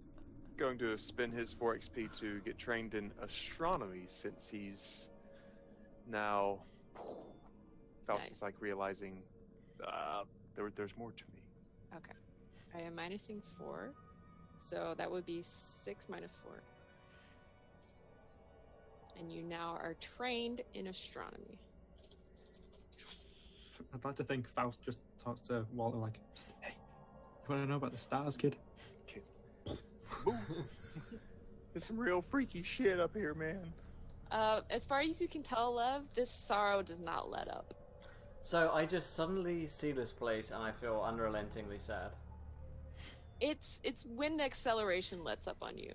Okay. And you could tell it's combined with this idea that you're going away from this massive well of something that makes you feel settled down, like connected to your powers wise, that you feel a little disconnected from something that's very comforting. Interesting. And it's being homesick. Mm-hmm. Yeah. Good. Okay. Okay. So now you can see that in addition to the bristling hide of this thing, many curling white tendrils rise out of it like thin mushroom stems. Its vastness blots out the stars and even the blackness. It's like everything. All you can see is now the hide hull of this thing. And as you continue to drift alongside, one of these tendrils reaches out and curls around your craft. From up close through one of the portholes where the tendril is pressed upon, you can see just tiny scales in it. So whatever it's constructed out of, it looks like basically a hair follicle up in close microscopic view. So, and then it starts to pull the craft in. So you get a slight feeling of acceleration as you get pulled in, just a little bit. That's better. Yeah. Is this like a feeling of like being at home, something which Lev would normally feel? Is it or is it like oh, I didn't realize I had this connection? As far as you can tell, you could tell me if it is, because I like the latter as for you, that you didn't realize that you enjoyed gravity of the planet until you were away. Yeah, I like that idea. So there's always been like a feeling of everything's okay, but now I'm away from gravity. It's like, oh man, like I've just left my family, my gravity family, My gravity family. my grav fam. That was the planet. Gravity Grandma does sound like a great Gravity. superhero. I Best kind of want to superhero make a ever. Numenera character of an old lady again, because I love old lady characters. Girls react. Do Gravity Grandma. Honestly, it sounds more like a great Saturday cartoon. Gravity Grandma. Gravity. Yeah. Theme tune. Na na na na na na na na na na na na na na. Alright, so... Nana. Oh god. -1 XP. No, I'm kidding. You can keep it. So as soon as the tendril is bringing this craft in, you hear bleeps and blorps. There's some scents that like waft through the interior of the cabin, through the atmosphere, and the extraterrestrial reaches back and touches a few things, and those sounds, those noises, those smells go away. And you're still being pulled in. After about 30 minutes or so, you slow, the acceleration completely drops off. You feel the lightest you've ever felt in your life, and indeed, you're starting to drift off your seats, and Lev, you are just going to be at a disadvantage this entire time. I don't like it at all. Because of the GM intrusion. It's not good. Because as you're floating up off your seats a bit, And he just looks at his jacket. it's just starting to float a little bit. From the actual impact is what jostled you a little bit off the seats. We can do Star Trek effects. Like, ow. Yeah. Quickly, everyone to your right. Everybody jump to your right, yeah. Left. Oh no. And the pencil holder does nothing. Yeah. I love Star Trek though. Okay. The extraterrestrial stands up, turns to the door that there before, makes a few bloops and blips with it, Holy. it opens up. Mm. Holy egg. This is what lays the eggs. Yeah. So Well, damn. it turns back to you before it passes through. It says, "Welcome to Kalaram." Turns to you, Sykes, and says, "Please follow me." And turn the rest of you, and the rest of you too. I advise not wandering off. Okay. We have sensitive machinery, and the drones will not take kindly to those who are in improper areas. Understood. Okay. The only thing going through Henry's mind is, when did the Tyranids show up? When did this happen? So you walk in through the membrane. It's the same atmosphere as before. Hot, humid. Mm. It's starting to get sweaty underneath your hides there, Sykes. And you already don't smell good anyways. So, Just grinning and bearing it. yep. If they want you, they're gonna get all of you. Just get to smell it all. And If they try the and air- grab me, I'll just slip. There you go. The air is still breathable, still smells the same, but Lev, as soon as your foot touches the floor on the other side, you feel a weight that's a little bit heavier than when you were on the surface of the world. Ooh. Everybody else also feels the same. Do You I immediately cling on the other side. do I like this weight? Oh, You love it. But you're still sad you're away from your normal weight. Henry's just like, my ankles feel kind of weird because the hydraulics in them aren't quite calculated for this kind of Yeah. way. It's slightly heavier than Missing my weights. that. Yeah. Well, I'm just Walter's thinking, just maybe I playing. should start lifting here. Would be so much more. It's a training center. Oh my god. This is a bit better, I Become guess. Goku. And as I feel you- fat. yeah, you do feel like it's a little straining. And that with the hot humidity is starting to, oh my god, if you have to stay here for much longer. You do see some drones that look like in the picture, the ones off to the side there, kind of fly by you. Little miniature versions. I fly scan by it. in the corridor. As you scan it, it's a level 5. Okay, don't fight it. Immediately Faust just sends that to Lev. Don't fight it. Don't fight it. Don't touch it. And it drifts by this corridor. The inside looks much like the outside there. It is like a dark purple with the strange protuberances. It looks like carapaces that have spikes on them. The extraterrestrial walks in front of you and says back to you, "Yes, please follow me closely." Doing that. Yeah, let's not leave this guy. Do we have a name for you, No. by the way, Mr. Mrs. It's a Mrs. Right. It's a lady. Can't tell. Unless you can precisely reproduce scents, I have no name. Okay. Well, Smells. Sykes, he's been stinking up the egg the whole way up here. I've noticed. Maybe that's what Whoa. maybe that's At what that, they I need just him. kind of turn around and go, "You're welcome." I sniff her or him. What do they smell like? As far as you tell, the air around you, the scent that is very dominant in the air around you is preventing you from getting a good whiff.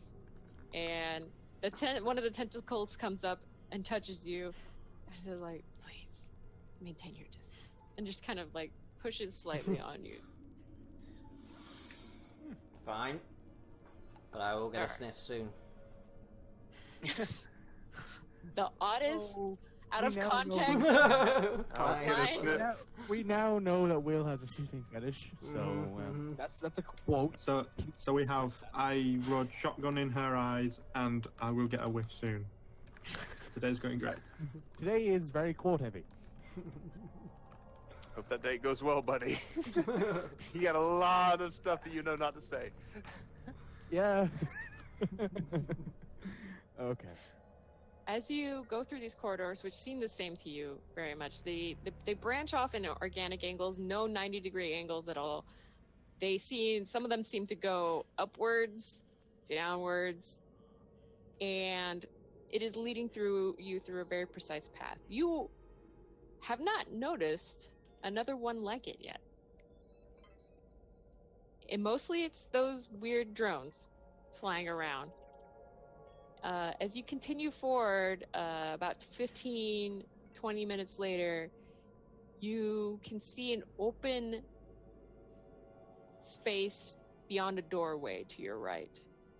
And there, if you peek in, or glance and peek in, you can see many rows of single pods that seem about Calramite-shaped pods. A bit frosted through. Give me a roll to see if somebody can notice what's inside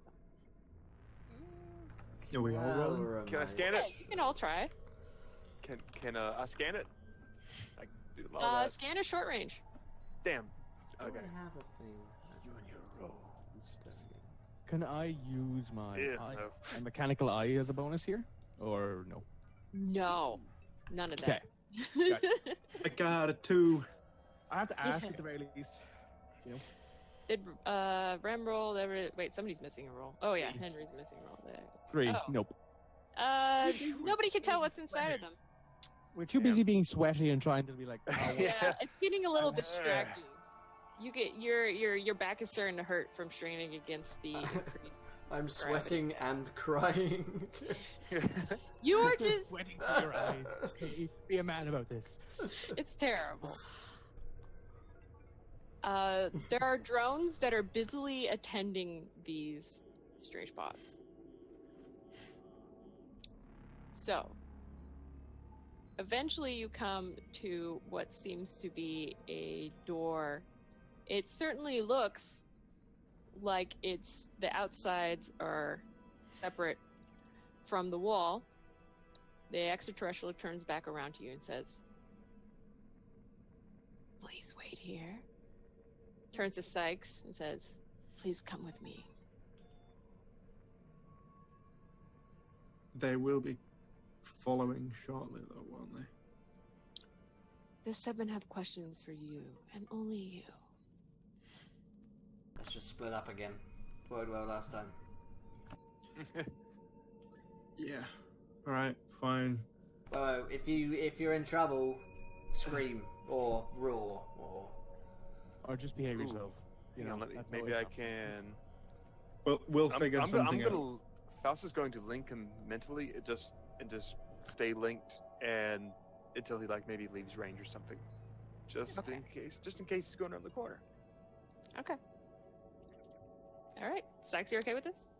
Yeah, I mean, it saves me from having to, do the roar. So. Okay. So, the rest of you stay outside here.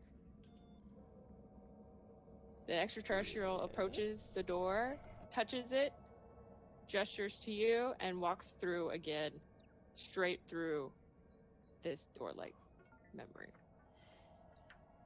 Before I walk through, I go, well, they clearly haven't invented hinges yet. Snarky Sykes is back. About half an hour later, so you've already lost mental contact link. You see that the very innards of this area start to turn that pearlescent surface that the craft was. About 45 minutes later after that, walking through this area, you come to another membrane which the extraterrestrial leads you through. And inside is a large crystal that reaches from floor to ceiling high above. And inside the crystal, it's translucent, it's hazy, but you can still see that you have some sort of silhouettes inside. Right, so there's people inside the crystal. Maybe Oh. you can give me a roll to see. Okay. Okay. Damn, GM making me roll. Nice. Are there people inside? There seems to be about 17 figures inside the crystal. And they do appear to be of the form of your fellow Calamite. So, this is about that guy. You know him. That's the official picture, so I didn't paint that one. Also, the one right behind it, I didn't paint either because I just took it. Fuck 'em. It's okay. The Monica guys are letting us use their artwork, so it's all good. Good. We don't have to That's do the excellent. copyright stuff. Yeah, like no, last time. I emailed them on their call, so it's all good. Awesome. I could draw more if I didn't have so many commissions. I feel like that was a humble brag. So many If commissions. I wasn't more so here. awesome, yeah. No, it's because I'm a little too slow. I should be able to do the art faster, so I'm trying to get better. Hey, at least you're making that bank, though. You know. Maybe. So inside, as you approach the crystal, you don't remember anything. About 2 hours later, Sykes returns to you, led by the extraterrestrial. Mhm. Hey, he's back. Henry Hey. was laying on the ground to alleviate the back pain because, spread out the area. Smart. How'd it go? That's a good question. Hmm? What do you mean? I don't remember. Oh. You mean, like, anything at all, or just the heat, maybe? Do I remember the crystal and the 17 silhouettes? Give me a roll. Oh.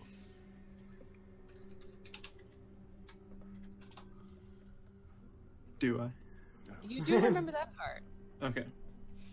Okay, so this place is really big, and you have to walk everywhere.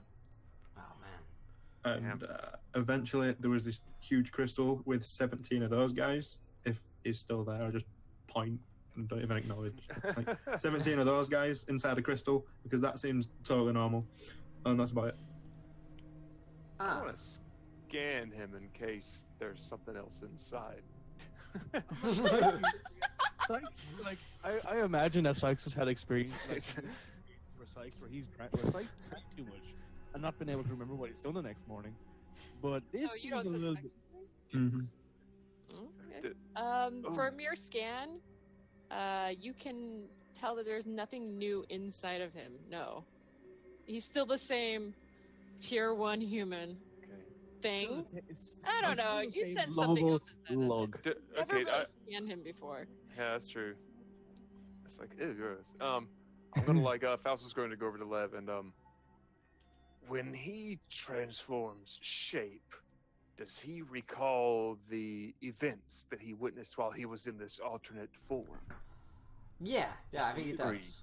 Damn. Yeah, to some degree. Yeah. I'm not talking to you, Henry. I thought you would have asked. You I thought said you would have asked the Lev. guy who actually Henry, knows- get out of my head, man. Get out of my head. Get out of my head. It's you. You're the one that keeps Get out of my head. That's my shtick, dude. Henry's Creeping actually on a me. 16-legged elk. Yeah. Yeah, Henry is actually the giant mastermind behind this whole campaign. Yeah. Bad guy. Congratulations. Oh. Damn. What are we gonna do with these next 4 episodes? All right. No, but what I was saying is, why are you asking the guy who knows nothing about Sykes? Literally, like I would- Because he's the one that I have the mental. Yeah, he there has we go. an automatic mental connection with him. fair. Yeah. This is Yeah, I'm pretty sure he remembers the stuff. He seemed to when I saw him anyway. That's all I got. Yeah. He looks normal. Well, there's a little something that may be Is a little weird. is the extraterrestrial still with him? Behind, near to the door. Okay. Hey, Smelly. Doesn't react. Look over, or whatever it is, and say, did you like eat his memory or brains or something? The Seven asked him questions. Why doesn't he remember? That is our policy. Huh. It Okay. would have been nice to know that first. You know? Yeah. You kind of tell someone the details of the deal before you seal the deal. You know. I wasn't sure of your operational intelligence. Very low. Assume none at any time, and then fill us in. He's got a point. Well, according to my character sheet, my intelligence now. According to my character sheet. But yeah, like Henry just kind of shrugs and says, "It doesn't really matter all that much anyway." Like, It would have been great if he'd had the origami thing stuck to his head when he went in there. Yeah, Henry, I'm I sure this will think have it was no short consequences. Okay. I'm sure it's short Absolutely. range, so it's beyond Okay. that. Yeah. he said it was like medium range, but I don't think it's A still medium's not a word. I'm sorry. In Numenera, it's short range, so it's up to 50 feet. It can be away from you, transmitting back to you. So it passively absorbs information, that signals in the air, and beams it back to you. So, are we done here? Or... I guess so. He like looks at the alien like expecting it to answer the question. I guess so. Yeah. Yeah, I don't know. We have completed our questioning. Uh-huh. So we have to go back now. Correct. However, I was told by the Aeon Priest to inquire as use you to deliver some information back. Oh yeah, about the Numenera. Yeah, yeah. So please follow me. Okay. Wait, are you gonna wipe our minds too after you tell us? That is only when you discuss with the Seven. Okay. I I'd think like it- to remember it. Sorry, I need to make a correction. It's the 17 The Seven. team. I can't. Were they like teens, or do you mean there are 17 of them? There are 17 of them. I mean, They are known as the Seven. Maybe it was how the crystal refracts the light. Looks like there's more of them. And it just turns away and starts walking. Alright. oh, Okay. God. Sure. All right. As you're walking through this ship again, what would you like to discuss or do? I'm gonna get up behind her and sniff her. Again, out of context. All of these quotes, guys, just clip them and be ready for it. Can I get like this is okay? There's You no can way to sound roll. Okay. I don't think I have anything bonus to sniff. 12 on my sniff check. To sniff. To sniff or not to sniff? That is the question. You smell something that's slightly, maybe a tinge of like burning hair. Ooh. Okay. And Trying to think. Yeah. Okay. Interesting. And then I'll slink back into the darkness. Creepy as hell. I'm just Smell my like, burnt hair. Henry's just like, so you guys think I was the creepy one now, huh? Exactly. Taking that crown and just fucking run with it. She smells like Yeah, while burnt he's doing hair. that, I'd like to be trying to take in as much of my surroundings as possible, just because it's weird and bizarre, and they steal my memories. I just want to try and remember as much as I can while I can. Okay. You get an XP for that, and also actually remembering the crystal and such like that too. Do I get an XP for sniffing the hair? Sure. Yeah, get an XP for you. Hi, Sniffer Hair too. It's an XP bank, man. There's XP in that hair. And Henry is just Are there you like, actually going to do that? No. Oh, okay. Everyone we now "Wait, meet. I can't have nice things, okay? Everyone we Just now to clarify, was that an XP for remembering the crystal and looking around, or was Yeah. that an XP for looking at the crystal and an XP looking around? You can have two. Yes, I'm trying to Ooh. bump you guys as far as Ooh. possible. Yay! So you smelled. You did that. Henry, do you want to do anything? As you're Henry is probably hating his life right now. Like, no, actually, he's not, because he's experiencing something new, which is like something that he likes doing. So, much like Sykes, he's looking around, but instead of trying to remember everything, he just wants to look. Like, he's like that kind of tourist who's like, he wants to see everything right now. So his head is constantly on the swivel.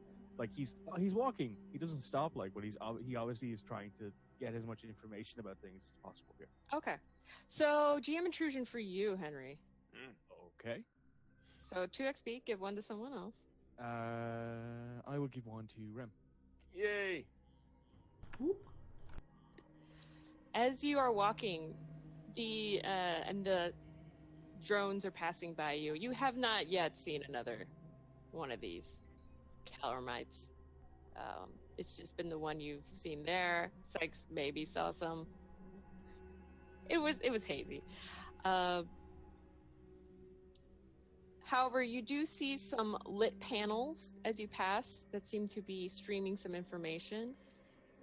As you continue and go on, you can pay attention to these panels, and you do catch an image of what's a couple of like headshot images of what seem to be different extraterrestrial races, and one of them looks like. Gotta go find your thing again. One of them looks like Jupia's race. Oh, shit. Hmm. Okay. So And it Henry just flips by really quick. So That's Henry it. sees Fun this, class.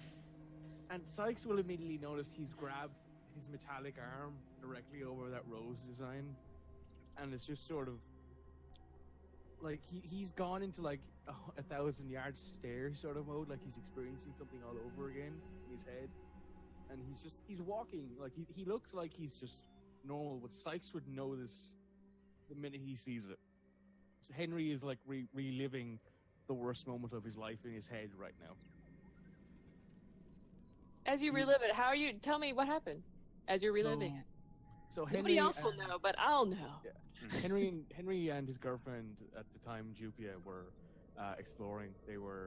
Henry at the time was a guard at his where he lived. He and Jupia had been together for a while. They'd moved in together a little while ago, and they were out exploring because that was sort of something they did together as like a hobby. You know, some couples, you know, craft. Some couples, you know, do, you know, just normal things. They go adventuring and find like Numenera and shit. So, you know, pretty badass couple. But you know, one day during this really long trek out, they come across a bunker from some sort of. They're not entirely sure what, but bunkers usually lead to good things because, you know, military tech tends to be pretty popular among people. So they're like, all right, let's go look. And Jupia, at some stage, about 3/4 of the way through this bunker, Jupia slips, and in the most heart-wrenching moment for Henry, he dives to grab her hand, and he misses by the slip of her, literally tip of her finger, and he watches her fall and impact on the ground, and he can tell she's alive because she starts screaming, and he immediately starts climbing down, and he can tell that she's not going to make it, so he holds this woman that he's loved for many years in his arms as she bleeds out, and when she does finally die, he well let's just say he came back to town a few days later, and he was not right. he was not right for a long time after that. And you're not right now. No. You look toward Lev and think about what the weight you're feeling right now, and it's all this idea of like if you had the ability like Lev did to maybe counteract that, then maybe she should have lived. And you can't help live for the next day or so as you process these feelings. So, as we're going through, we have to... Walter, what are you going through as we're walking? Walter is going to be communing back and forth with Faust. Since Faust had his minor revelation, which I then worked into getting training in astronomy. He's going to try and see, this is of course a strange new world, strange new people. It's totally different, but if Faust can recall any kind of info about this particular race that we're dealing with, in case he has had some kind of contact with them in whatever existence he had, in whatever form he had, before he manifested into Walter. So this either is you give me 2 XP for this info, or it's one of those you buy the info with your XP and get minor advantages. But you don't have too much if you're just looking around, or you can look around. Mm-hmm. 2 options from your GM. Oh, damn. I'm 1 XP away from second tier nano, though. Oh, F my life. Choices. Are you? Wait, you've only spent 3. Wait, no, you just spent to get the thing. Okay. Yeah, you said I had 6, so I spent 4, gave me 2. Mike gave me 1, so I'm at 3. Oh, you have to spend 2 more things, right? You did 1 for the axe skill, 1 for edge. For edge, and you then have to do a third thing. And then, one for I got the little attack thing that I do with what is it? Onslaught. Yeah. You have only 3 after that, and then you'd have to have a 4th, and then you go up to tier 2. That's what I mean. Like, so I'm 1 XP away from having 4 XP, which I can spend. Yeah, because you gained the skill. Sorry, I'm stupid. It's okay. It's okay. You're juggling. You're 1 away. Sheets. Yes, you're 1 away. Damn. Sorry, technical stuff interjecting in this moment. Sorry. Elevator music. But although technically I knew, well, that's an out of game thing of spend those 2 XP for that. So okay. So Faust. Yeah, those are your options. And sorry for the technical insert. Okay. Faust is going to spend 2 XP, get that info. Okay. See if we can learn about these creepy people. All right. You're at 0 XP. All right. You recall through Faust that these are people not of this dimension. Just like Faust. Yes, they've been here a very long time, millennia. And as far as Faust has been in this world, been conscious in this world, he's known that they have been always up here. And they possess a level of technology advancement well beyond that enjoyed by the humans on the surface of the world.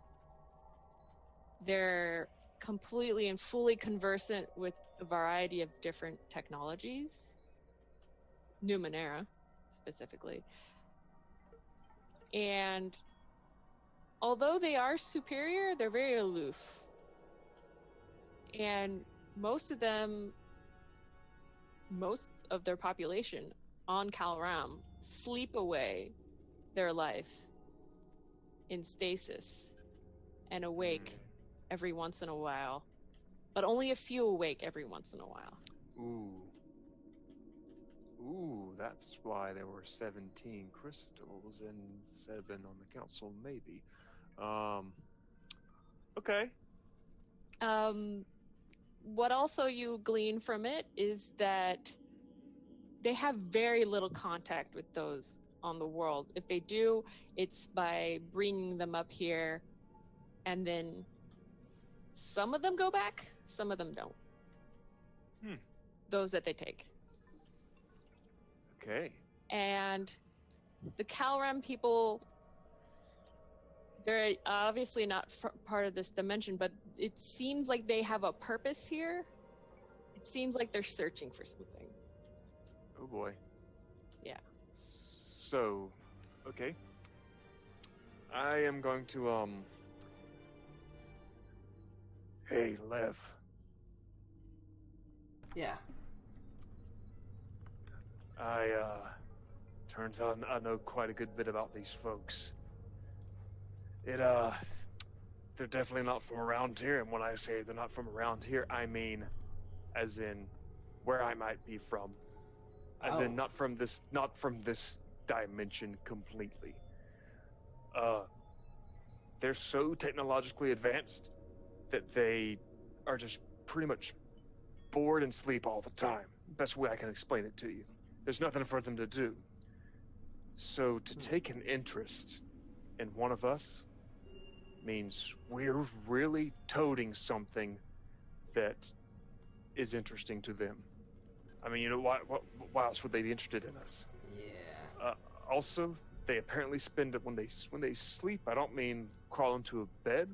They spend it in stasis. So when Sykes was arguing with the guy about 7 or 17, and how he said he saw something in those crystals, more than 7. Might be a full council, but only 7 of them come and wake up at a time. And do the business. The rest are put on, I guess, on ice or on standby. Right. So these guys, they're not just they didn't just appear up in the world. They've been around for a good while. These are some cosmic level stuff. Something that might have some relation to me, and that I might have met in my previous existence. Yeah, okay. Well, what I'm hearing is we need to stay the fuck away from these guys, or get away from them as soon as we can.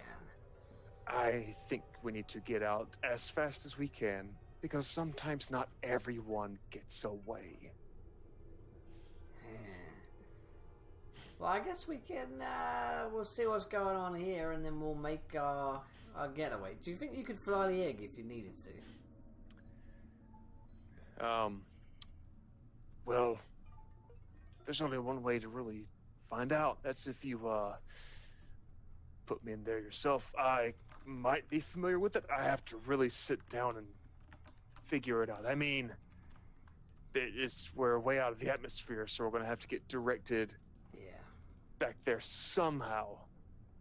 I know a little bit about outer space, mostly about how, just the inner workings, but I might recall some of the old tech to fly this craft, if it comes to that. Okay. Well, let's see what these guys have to say first of all, and then if needs be, we'll run the hell away. Sounds good to me. Although we better make sure we know where we're running. Yeah. I'll try and keep a mental map. Okay. Follow your nose.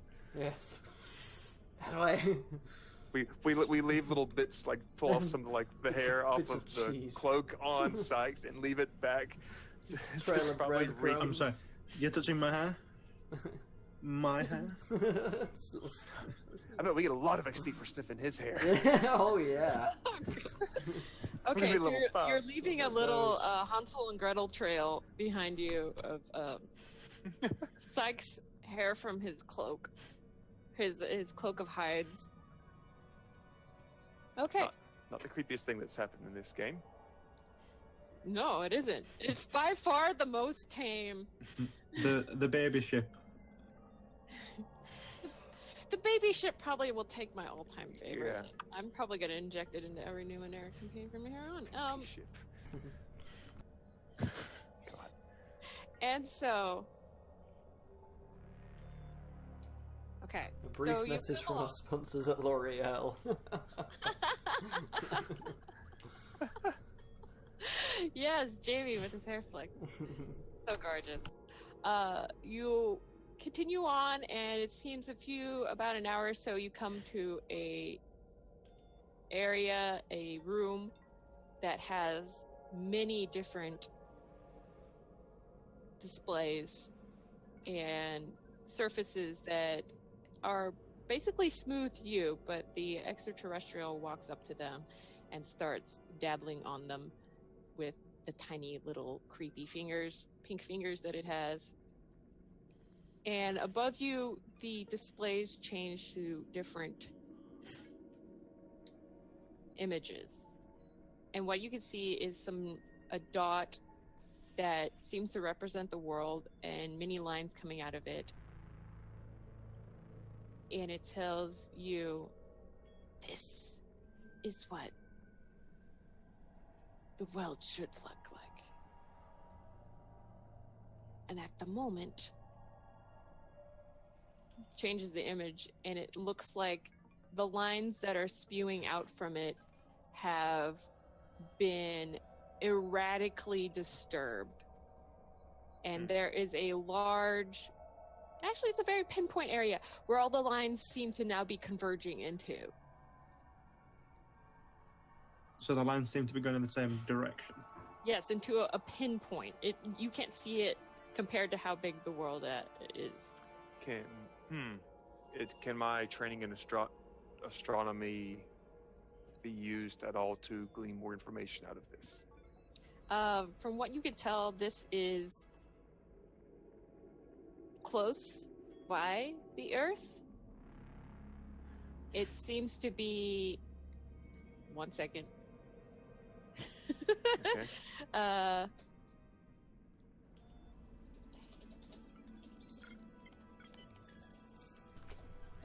It seems to be about 22,000 miles above the surface of the Earth. That was the calculator. I didn't calculate, I Googled. Ooh. Huh. It then points a tentacle to where this point is and says, this is the location of many companions which help navigational Numenera.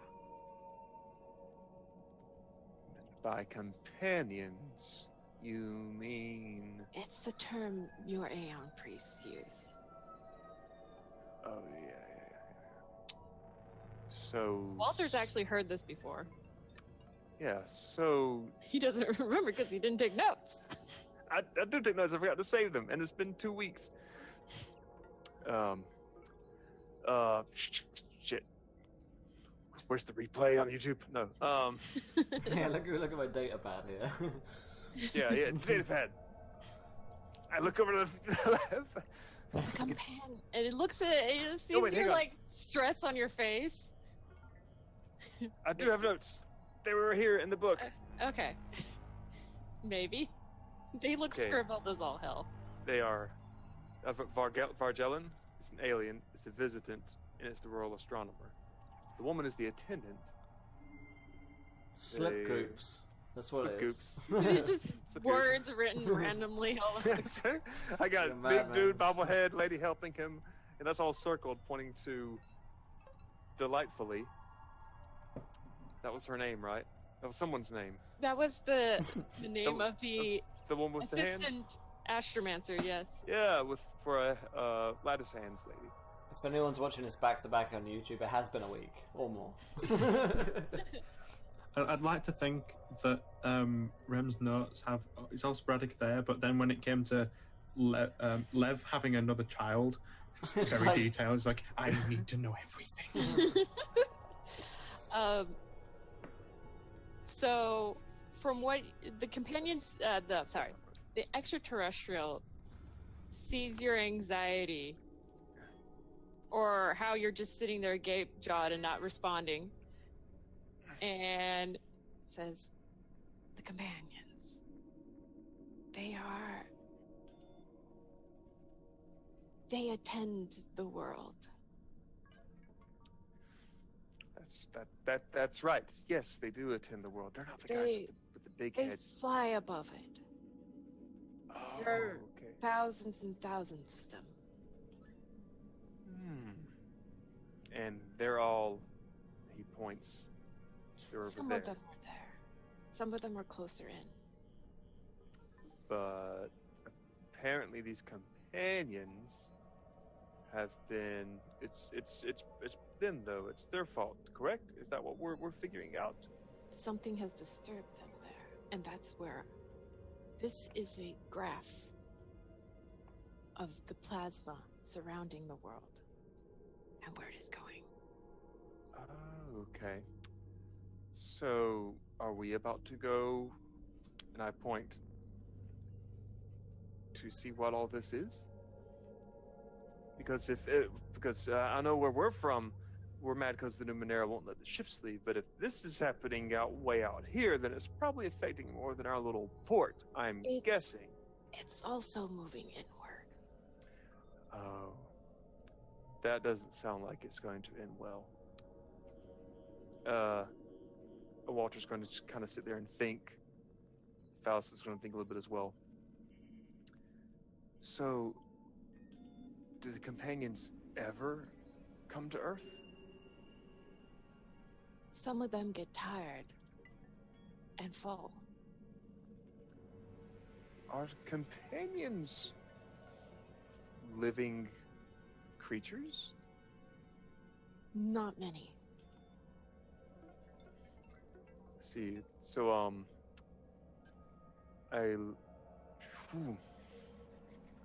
falling to Earth. So maybe you're saying they get too close to Earth, and the gravity gets them. They are very fast, and that's the only way. The world does not get them, as you put it. Only by flying very, very fast. Walter is going to put his hands behind his back and try to do a I know what's up walk, but it's so damn gravity in here that it's less of a 70s Shatner and more of a 2017 Shatner kind of walk he's got going on. And okay. Got it. And it seems to me that these companions, then something is happening. Something is pulling them towards the Earth. So either the problem lies points out there, or the problem lies over there on the Earth. Either something sucking them in, which it's obviously what's happening, but the source of it, as you said, it was in the cluster of them over here, or do we even know where the source of this issue? That is a constant influx and disappearance of plasma and other objects going into a point and never coming out. How constant has this constant been? Now you're gonna make me open up my notes. Good job. Yes. You've made the GM open notes. It's been about science. 8 of your weeks. 8 of our weeks.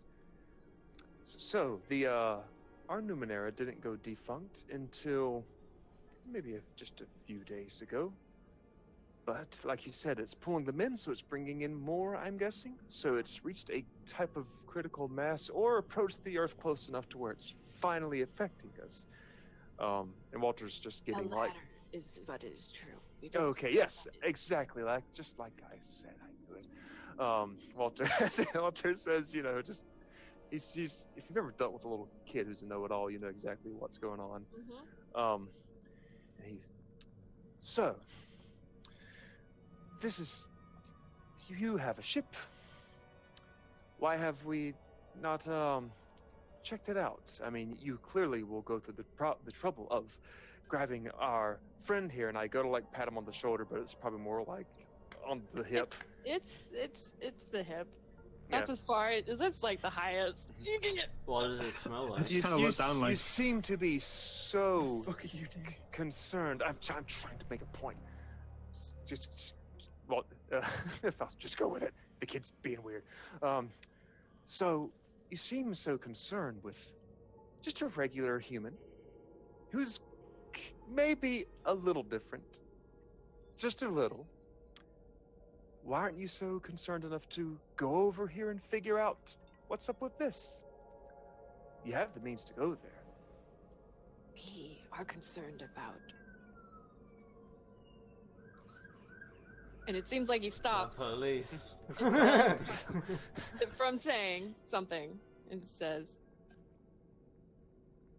"Our concerns are for something different. And that concern would lead to a solution."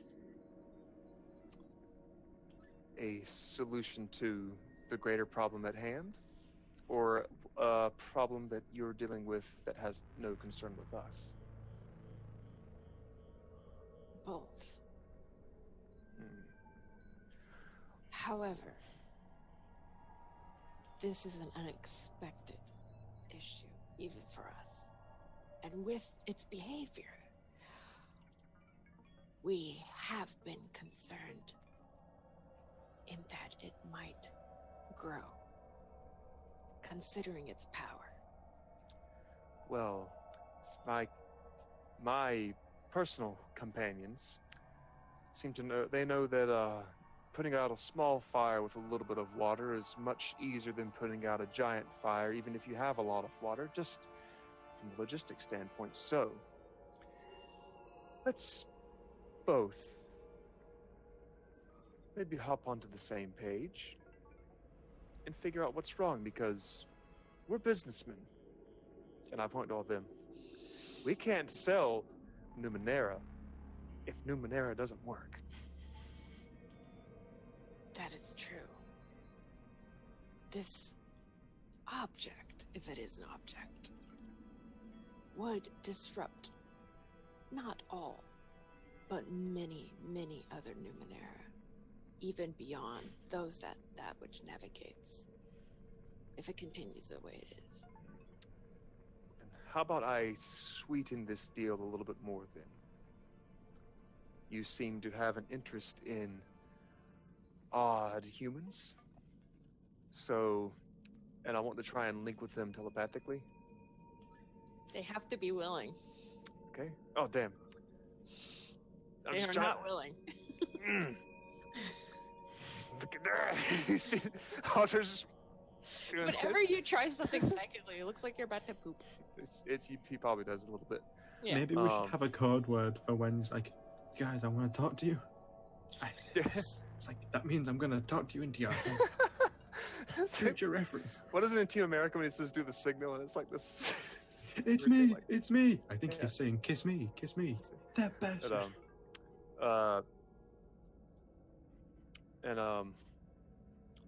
Walter's going to let them know that just like my companion is toting a you could call it a satellite creature inside of him, I happen to have a satellite creature inside of me, but on a different kind of wavelength. Oh, we know. Lev here's fuck. If we could sense your friend, we could sense you. You hear Faust do that too. Well, then it's. That is partially why we agreed to let you come along. Okay. So then, how about we want to figure out what's wrong with this, with the Numenera. You seem to have an idea of what it is, and you have a mean of getting us there. Also, you say that, you know, what's my problem is your problem, and what solves my issue will solve your whole subscription. So, how about... Sorry, subscription. I love it. Okay, go ahead. Okay. So, how about we agree to the greater good?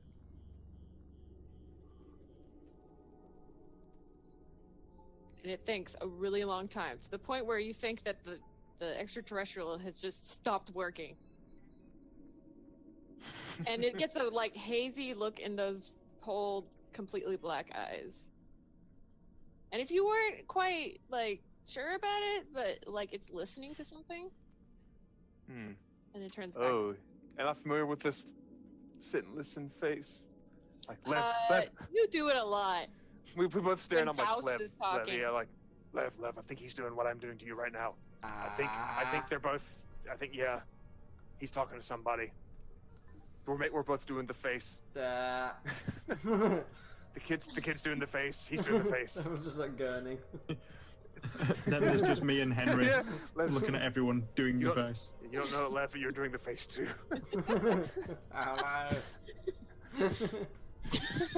Except we're all hunched over and sweaty, while he just looks like he's totally cool. They're all doing the Professor X. like soaked zombies. That's why I'm wearing this, Charles. And it comes, the extraterrestrial seems to come back and focuses on you again and says, "The ship you came in cannot go very far, but it can go far enough for you to reach the vessel. The night ship, which, if you can get it running again, can actually reach up all the way to this thing." I look over at Lev. You Interesting. like fancy machinery, correct? Yeah. You feel like flying away from here? Yeah. How romantic. Should have muted myself. I laughed too much. Let's Look at, fly, let's fly away.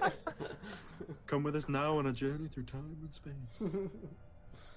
We're gonna ride shotgun in so many eyes. You wanna do some drugs? Yeah. You wanna fly a spaceship? Yeah.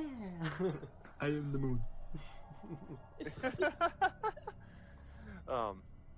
So I kind of back up, so I'm like now standing in line with my compatriots. Okay. Well, let's take a ride to this night ship, shall we? I like the sound of this, kind of. As long as it's away from these guys. No offense, but you smell like burnt hair. 1 XP for you. Have you been using straighteners recently or something? Yeah. Curling iron for those tentacles. The extraterrestrial does turn toward you, Walter, again, and says, "As we said, we already know what you are. We have a suspicion that you're different, and we are looking for interesting people. The Well- Seven would like to talk to you, also. The who now? The The Seven? Seven. The 17 memory people. Oh, Uh-huh. okay. Well, that's Shall we walk? Yeah. You'll be walking a while. Well, we have to fix the ship, don't we? And Faust says, like, the ship that they can't fix in their technological marvel. Like, oh fuck. So Walter's going to just let's go. Let's have a good walk. As he's I'll just join. diving headfirst into it. Okay. So you're not going Hmm? to head out to those guys. Oh no, I'm going to go to the Seven. Okay. So, Not like I'll remember anything anyways. So. And this is great for me because I forget all this shit regardless. Just don't have to type anything. so the extraterrestrial says, "One moment, please," and then turns to you, Walter, and says, "Please come with me." After about an hour and a half walking through, you notice that during that time, the ship's construction material has changed to the pearlescent surface of the craft that brought you here. Mm-hmm. And you enter a room with a large crystal that rises from the floor to the ceiling, and some silhouettes within that look like the Calormites. I want to identify one. You try to okay, Oh damn. I'm gonna spend a point of. what are you trying to identify? Just like I don't know. I want to figure out like what. clear it, like see it clearly. Okay. Just to confirm the suspicion, or I know that these are like the guys in stasis, right? Correct. Maybe. Already know this. Oh, fuck. That's what this That's is. that's why. That's why I'm trying to identify. Okay, yeah. Okay. I want to spend some effort Okay. to drop it by 2 points. So you have 2 effort. I think you do have 2 levels of effort and intellect now, right? I think so. Yes. Yeah. Because I start off with an effort of 1. Wait, Well, no, I did effort 1, then edge. Yeah. Okay. So just 1 level of effort. Okay. So you're dropping it 1 level of difficulty. Yes. Can I spend intelligence then to drop it another level? You can only spend as much effort as you have. That's right. Okay. Yeah. Yeah. So let's give it a whirl. Fuck. I don't know what. The figures are far too hazy for you to pick out Okay. specific Got it. Okay. So body I'm just gonna. parts in it. I'm gonna stop and keep walking. Okay. All right. I'm gonna give you because you're more intellectual based. Give me a roll. You can Keep spend it- any amount of effort in it. Oh, Try to retain your memory. keep in mind I got like +3 against intellect damage. I don't know if that'll do any damn thing. Okay, I'm gonna spend effort. I'm gonna drop this to be as Sounded low as I painful. can. All right, you're down to 3 intellect, by the way. Hey, gotta do something with this brain. Damn, dude, you can full unconscious. Yeah. Hey. I'm getting a real bad Damn it! area. Fucking shit. Have you got any XP I went- left? I went full. Nope. Nope. But I got edge. Ugh. So My brain just. about an hour and a half later, Walter returns to you, God, not guys. remembering. Oh my god. Guys. We just go in there, tell them all our shit, and then forget it. Guys, I feel fucking fucked up. You Yeah, are yeah, like actually with Walter. your intellect pool is pretty low right now, so you're feeling like a little hazy, a little Yeah. tired, a little Yeah. Maybe, Hey guys. maybe I none feel of drunk. us go to that 7 group again. Well, Mhm. I'm trying to get our stuff set up, and it seems like I trade for you, you trade for me, and hey, I'm just point me to the ship. I can drive. Yeah, guys. I can drive. let's go away from this place like we planned before. Let us leave forever. Let's just never do this. It's gone terribly for Yeah, us. let's leave, but maybe not let Walter drive, even though he says he thinks he can. Good idea. True. So, the extraterrestrial now leaves you. Hang on, to- time out. Sorry. What? I was going to say, What I remembered you saying when I leveled up that I had 6 XP and then I dropped to 2. But then, It's because Yeah. go ahead.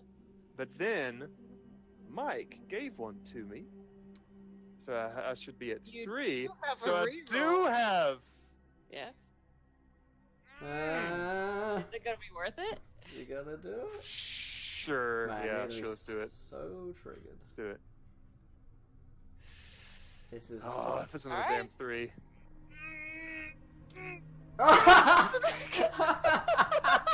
I have never. Oh, it's 2. Perfect. I can't believe that you got 3 threes in a row. Free breeze.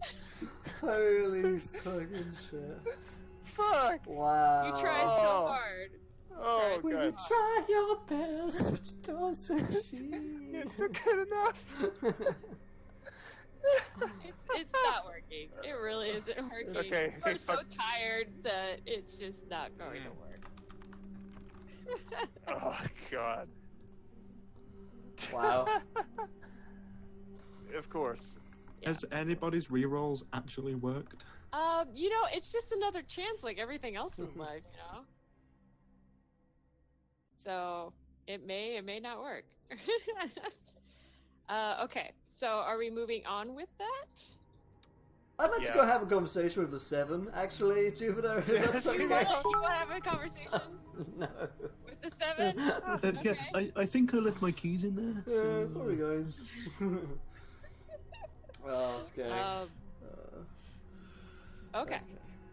So the extraterrestrial says, and now that we have concluded that, please follow me. And as you walk, it starts talking about. Oh God, where did I just save it? There. Thank you. It starts talking about when this thing appeared again. It says that it's been. Actually, they've noticed, other than it bringing in particles and it having overall a massive gravitational influence on everything. It's disturbing a lot of the companions out of orbit. And so much so that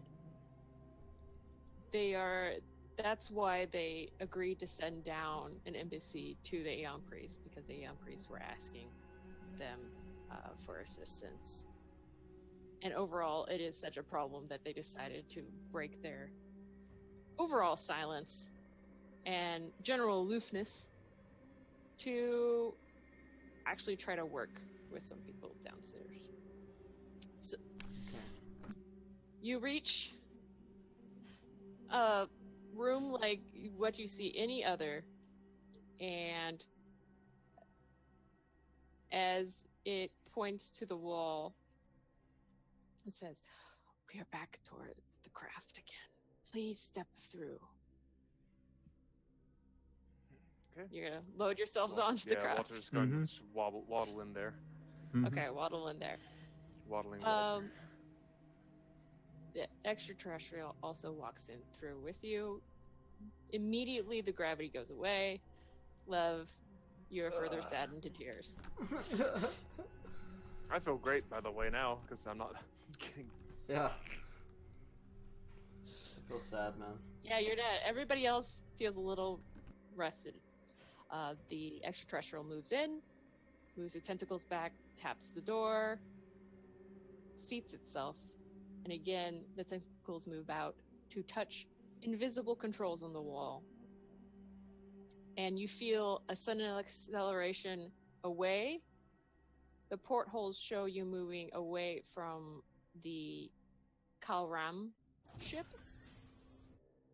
And as soon as it gets far enough away, the acceleration just piles on you again. All the gravity just pushes you back in the seat again. And Lev, you're momentarily consoled by this. Yes. You move away from Kalram for several hours. You seem to be going around the edge of space there. And in the distance, you again see a slight image. That should be there in the distance. Ooh. Let's see that. As they come in closer and closer, it is a lovely, sleek craft. Your egg ship comes closer. I'm just accidentally call it egg ship. Egg ship. HMS egg ship. Closer and closer. Sorry, I gotta change it. Dimensions a little. Slip sliding around. It doesn't want to get bigger. No, it does. See? It's getting closer. There you go. Ah! There you are. Ooh. Yes. Whoa. I got closer. That's quickly. I was ready. It's like a hand. It's like a claw. Yeah. I guess that's like little dockets hovering in. Yeah. Oh, it's going into a massive factory. It's trying to grab us. Yeah. Maybe the egg gets up into it. Into the Looks like a crab claw, actually. Yeah. So that's the thing, is it? Yes, this is the Nightcraft. Sorry, I called it Night Ship. It's great, Nightcraft. This is the Nightcraft. Nightcrawler. Okay. And we It has just. been dormant for some time. and we just land the egg on it. Is that going to work? Okay. There is an entrance. I shall attempt to help you. And you sidle up alongside it, underneath kind of the right here, underneath there. What seems to you could barely perceive there is a ring that looks etched into it. Your craft kind of boops up to the top of it. You are back in 0G, so the extraterrestrial floats up to the top of your little egg craft, and again the tentacles reach out and tries to do some control bits with it. I'm gonna check really quick to see if you guys have any ciphers that could help you. I can blow it on Mine a is float. Mine is for punching things. I've got a sonic hole. Yeah, I was about to say I see a sonic hole, and the infiltrator. Is that a sonic Thing, hole in your maybe. pocket? Yeah, Guys, if you want to get it back onto, if you want to get it onto the Earth, I can stand next to it. I can stand on it and then do the boom into space. I hope it's got gravity on that ship. So, does Lev want to assist the Calormite? Because you have Numenera. Sure. Yeah. Sure. Yeah, I can I give think, it a yeah, hand. you have trained in repairing or identifying Numenera. That's right, yeah. So, give me a roll and I'll add it to it. Okay. So see if we can cut down the amount of time it is inside of it. 8. 8. You roll up to it, and you try to like boop a bit things around the surface, and the Calormite just like turns to you, and then one of the tentacles comes up and just cups your hand and just pushes it away. Walk in like, what up? I got a big egg. I was trying to help. Sorry. So it takes about an hour or so before the Calormite can actually say anything.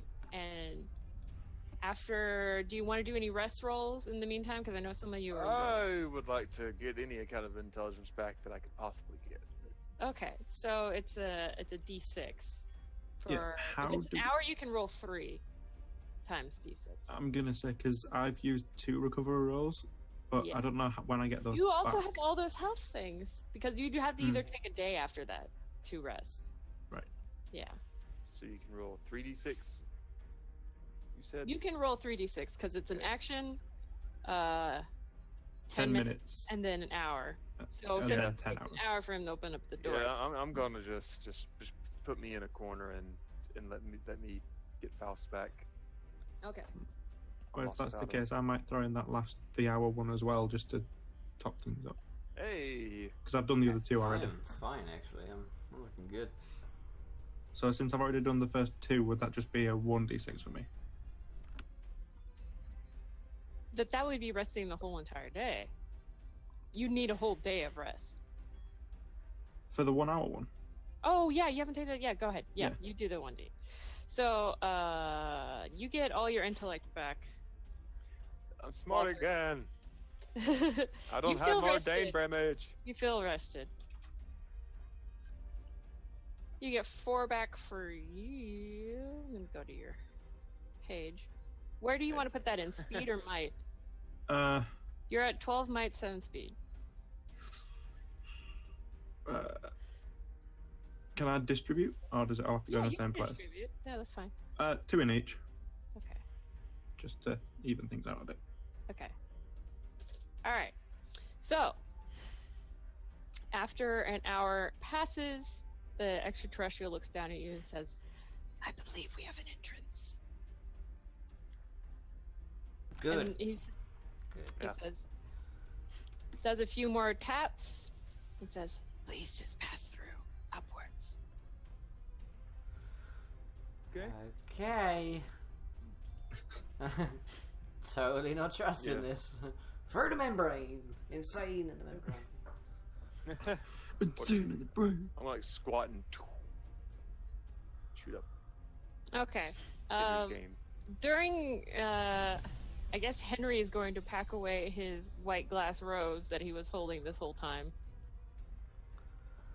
You guys didn't notice because you were too busy recuperating, but he was holding a white glass rose.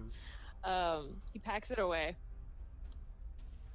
And so as you pass through the membrane, you immediately come into you feel like a buzz, tingly sensation, like kind of pass through your body.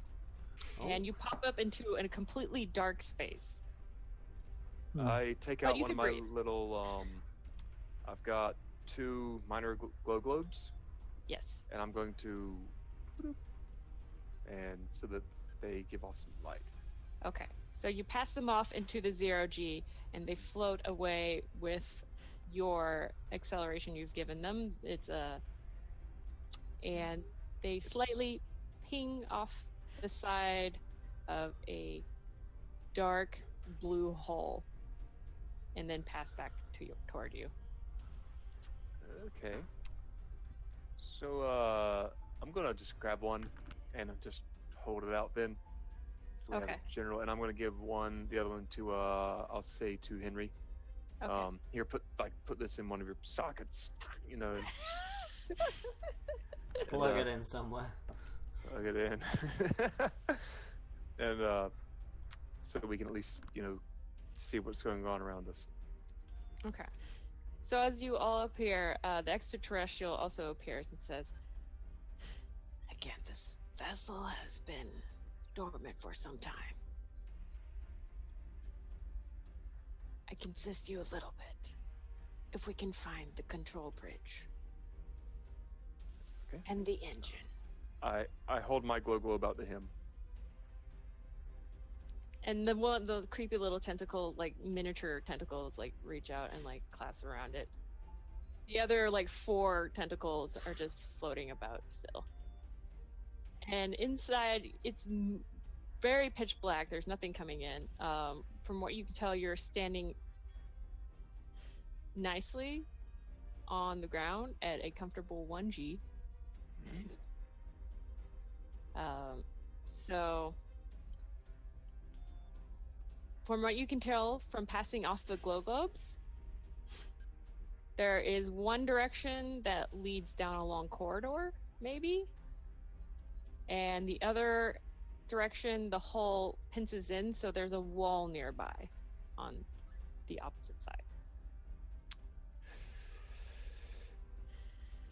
I look over to the alien and Lev, like, okay, so Yeah. let's get this figured out. And I like, even though I'm sure this will not affect it in any way whatsoever. Walter's a kid, so he reaches and he takes out his pliers, his screwdriver. He's got some nails and some miscellaneous screws. You do It's like a little. Yeah. I was it's like a little kid who sees his dad working on something, so he grabs his little toy set and starts putting the toy. It's so cute. So you take out all that. Which way would you like to go, though? You said there was the corridor that had the. Yeah. You said there was a corridor with a big entrance at the end. There is an open space that seems That's like right. it goes on for a while, so you're assuming it's a corridor. And then on your right, there may be a wall further out. This is a pretty big Okay. space you're in. Right I'll go down that corridor. I need some light. Okay. So I go snatch my globe back from the alien. Just Aw. this, but not like aggressively. Just look. Oh, I need this. And he just takes it and starts going this way. And the little alien fingers go plop into your hand. Okay. Is anybody going with Walter's is going? Yeah, I'm going with him. I'll look after him. Okay. Yeah, I wanted to go as well because this is Okay. bizarre but interesting. Bizarre. But you see, I look back over to Henry and give me that second one real quick. I'm going to try. Actually, wait, no, you're bigger and stronger than me. Give it a throw down there. And I ask him to throw the glow globe down the corridor so we can at least maybe see where the end of it's at. I think Mikey's mic has died or doesn't seem to be working. Okay, he said Aw. he'll do it. Okay. Okay. Okay, you're gonna throw the glow bone down the corridor. Okay. So it keeps on going for quite a long time, illuminating the dark blue, metallic-looking surfaces on every side. And eventually, after a long moment, seems to ping against the door. Okay. And start floating back. Okay. Well, just to give us some more light, then I'll take my 10 feet of string and wrap it around my glow globe Okay. and like toss it up, but then hold it like it's a balloon and walk, holding it behind me. Oh my god! XP point for that. That's just adorable. Yeah. It's ingenuity. Ingenuity. Yeah. I can use that to roll another 3 later on. Maybe I should go first, Walter, with my big stick and all that. Can I tie it to the end of your stick? Yeah, you can just do this. I've got like a yolk, so yeah, you could probably tie it in my like spear. Sure, snap it on. Okay, I tie it to the end of that, so we can. That's like we've augmented your weapon. Okay. It does plus 1 damage now. With a glow globe. Haha! A glow globe that does 1 damage. My stick is augmented. Plus 1 stick. It's a glow stick. You can go with the raves now. And yeah. My hype stick. That.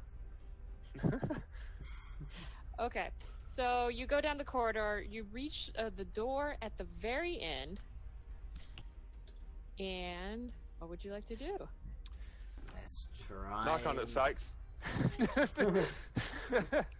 it a little. I knock in the most delicate. No, bash. You're gonna bash the door?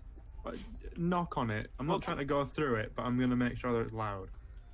Okay, you hear a thum, thum, thum, and you can tell that there's an empty space behind it. The extraterrestrial comes up to you and goes like, I think I can get this open. Okay. I collect my other glow globe. Okay. Since it. Okay. And you wait about 15 minutes. It takes a long time for these things.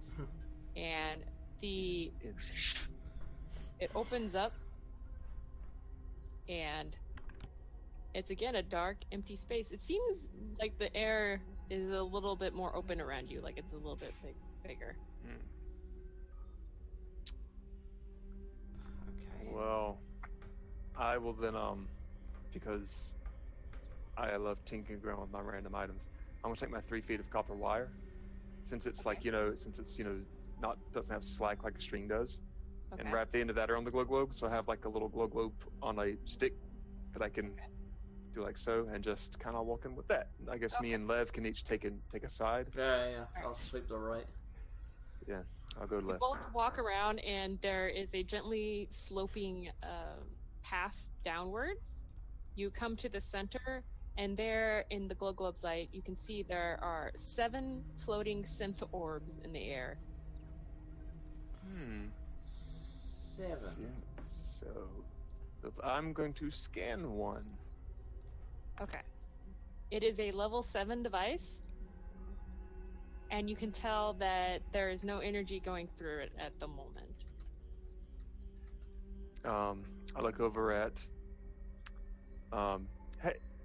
hey lady, there's no power in these little doohickeys right here, and I look like I want to grab it, but not really. Actually, yeah, he grabs one. There's no power in this thing. You grab it out, and you can feel that it does move a running. little bit away from its original position, but at a certain distance away, you start feeling a resistance that you can't move it too far away from that area. And the extraterrestrial comes down the ramp and says, "Yes, I believe we're in the control bridge. If it is not energized, we will need to proceed to the engine room to reestablish control energy." So the control room it's on the front of the ship, about. So the engines will be all the way at the back, and I turn Well, around. it seems like look, you came in through there from this part. You went through a long corridor. Yep. And that's this front bit up here. Yeah. And the engine, and so like, well, the engine's fuck. Let's hope this control room works. Cause I'm tired of running, guys. Okay. Would you like to proceed back? We should not. We're gonna have to split the party. Have half of us stay up here and half of us go back there. Of course. Yes. Sure. I'm gonna. Okay, fine. I'll go back. Might as well. I've walked enough. I've walked plenty today. I'm sure walking another full edge of the ship. We got 2 glow globes. I'll take one, and I like wave it around. I'm just gonna go this way. Okay. It's at this point I'd like to point out that I have 2 glow globes as well. Yeah, Oh. I think everybody's traveler's pack has 2 Yeah. globes. I like how Sykes just is like standing back going, I'm just waiting for this kid to realize. Hey, we hear you. I hear Yep. you, Mike. Oh, yay, Yeah, you're here. yay, yes. It was perfect sound effects for tapping the glow globe, though. Yeah. I was just like, that's good. Pre-recorded. Okay. So you're all heading back. I'm gonna go with him. Okay. Mhm. All right. Y'all head back down the long corridor to the area which seems to be where you emerged from. There's a circle on the floor that's been etched in. Some extra ornamentation is around it. Directly across from the corridor is a wall and another door. The extraterrestrial spends some time tapping on it. And another long corridor appears again. Yeah, I can hear you, girl. Girl. I just Hey, girl. So you see another long corridor approaching in front of you. Let's go down it. There are a lot of corridors in this place. What is it with aliens and incredibly long corridors? Right?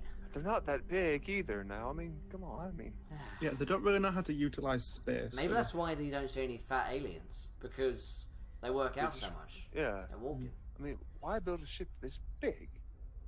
What's it holding? Yeah, I mean, if you're gonna make something with a really long corridor and nothing in the middle, just shorten the At ship. least make Yeah, out it's eggs. safe. You can make 3 ships, 3 You don't know. medium-sized You haven't ships. walked into the corridor then. Henry's still fairly, like, that was the first thing he said that sounds vaguely like old Henry. So.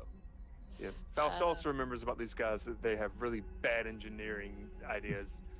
The No. extraterrestrial just floats down the corridor.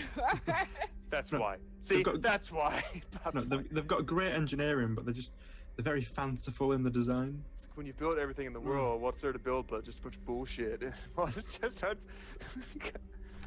Guess we've done everything now, so I guess we'll make some bigger shit. That's true. Let's just make a big giant ship with it has nothing in it. Make it It look doesn't like even a work. claw. It's some literally shit. the ending of Stellaris. You're like, let's just make a giant ship for the fuck of it because Yeah. I just, Make it like purple. So do you go down the corridor or not? Yeah, Yeah. yeah. Walter's just mad. At the very end of the corridor, by the way, when you pass through there, you pass through 2 other doors. Okay. more doors. There's one More door at door? the very end of the corridor. More door. More door. Hodor. I Hello. simply walk through more doors. I One simply does- blow through Mordor. One does not simply. Okay, yeah, I go And then for of course it. there's the one dude who. Then of course there's one guy who's just like, I just hold doors. That's all I do. Mhm. Okay. Which one would you like to go through? Okay, the very last one, at the very end. It takes I guess we're following the It takes kids. the extraterrestrial a few minutes. I like he's the leader of the group now. He takes the extraterrestrial a few minutes. That's what little kids do. They're like, I'm going this way. And Childlike whimsy will get us through this endeavor. I got so many Door. 3s. Okay, and the door opens to a blackness. But as you're standing there in the blackness, a rose-colored light starts to brighten in the distance, and you hear shink, shink, shink, shink, shink, shink.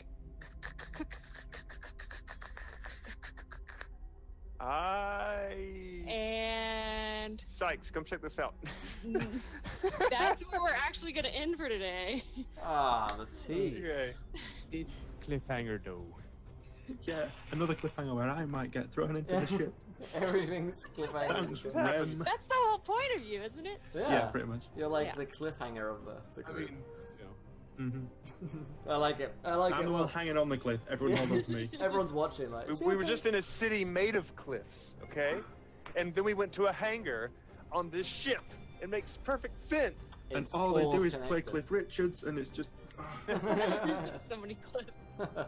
I like it. Well, let us go around the cast and crew. Where can we find you guys online? Did we enjoy ourselves? All that good nonsense. Let's start with Jupiter Wolf.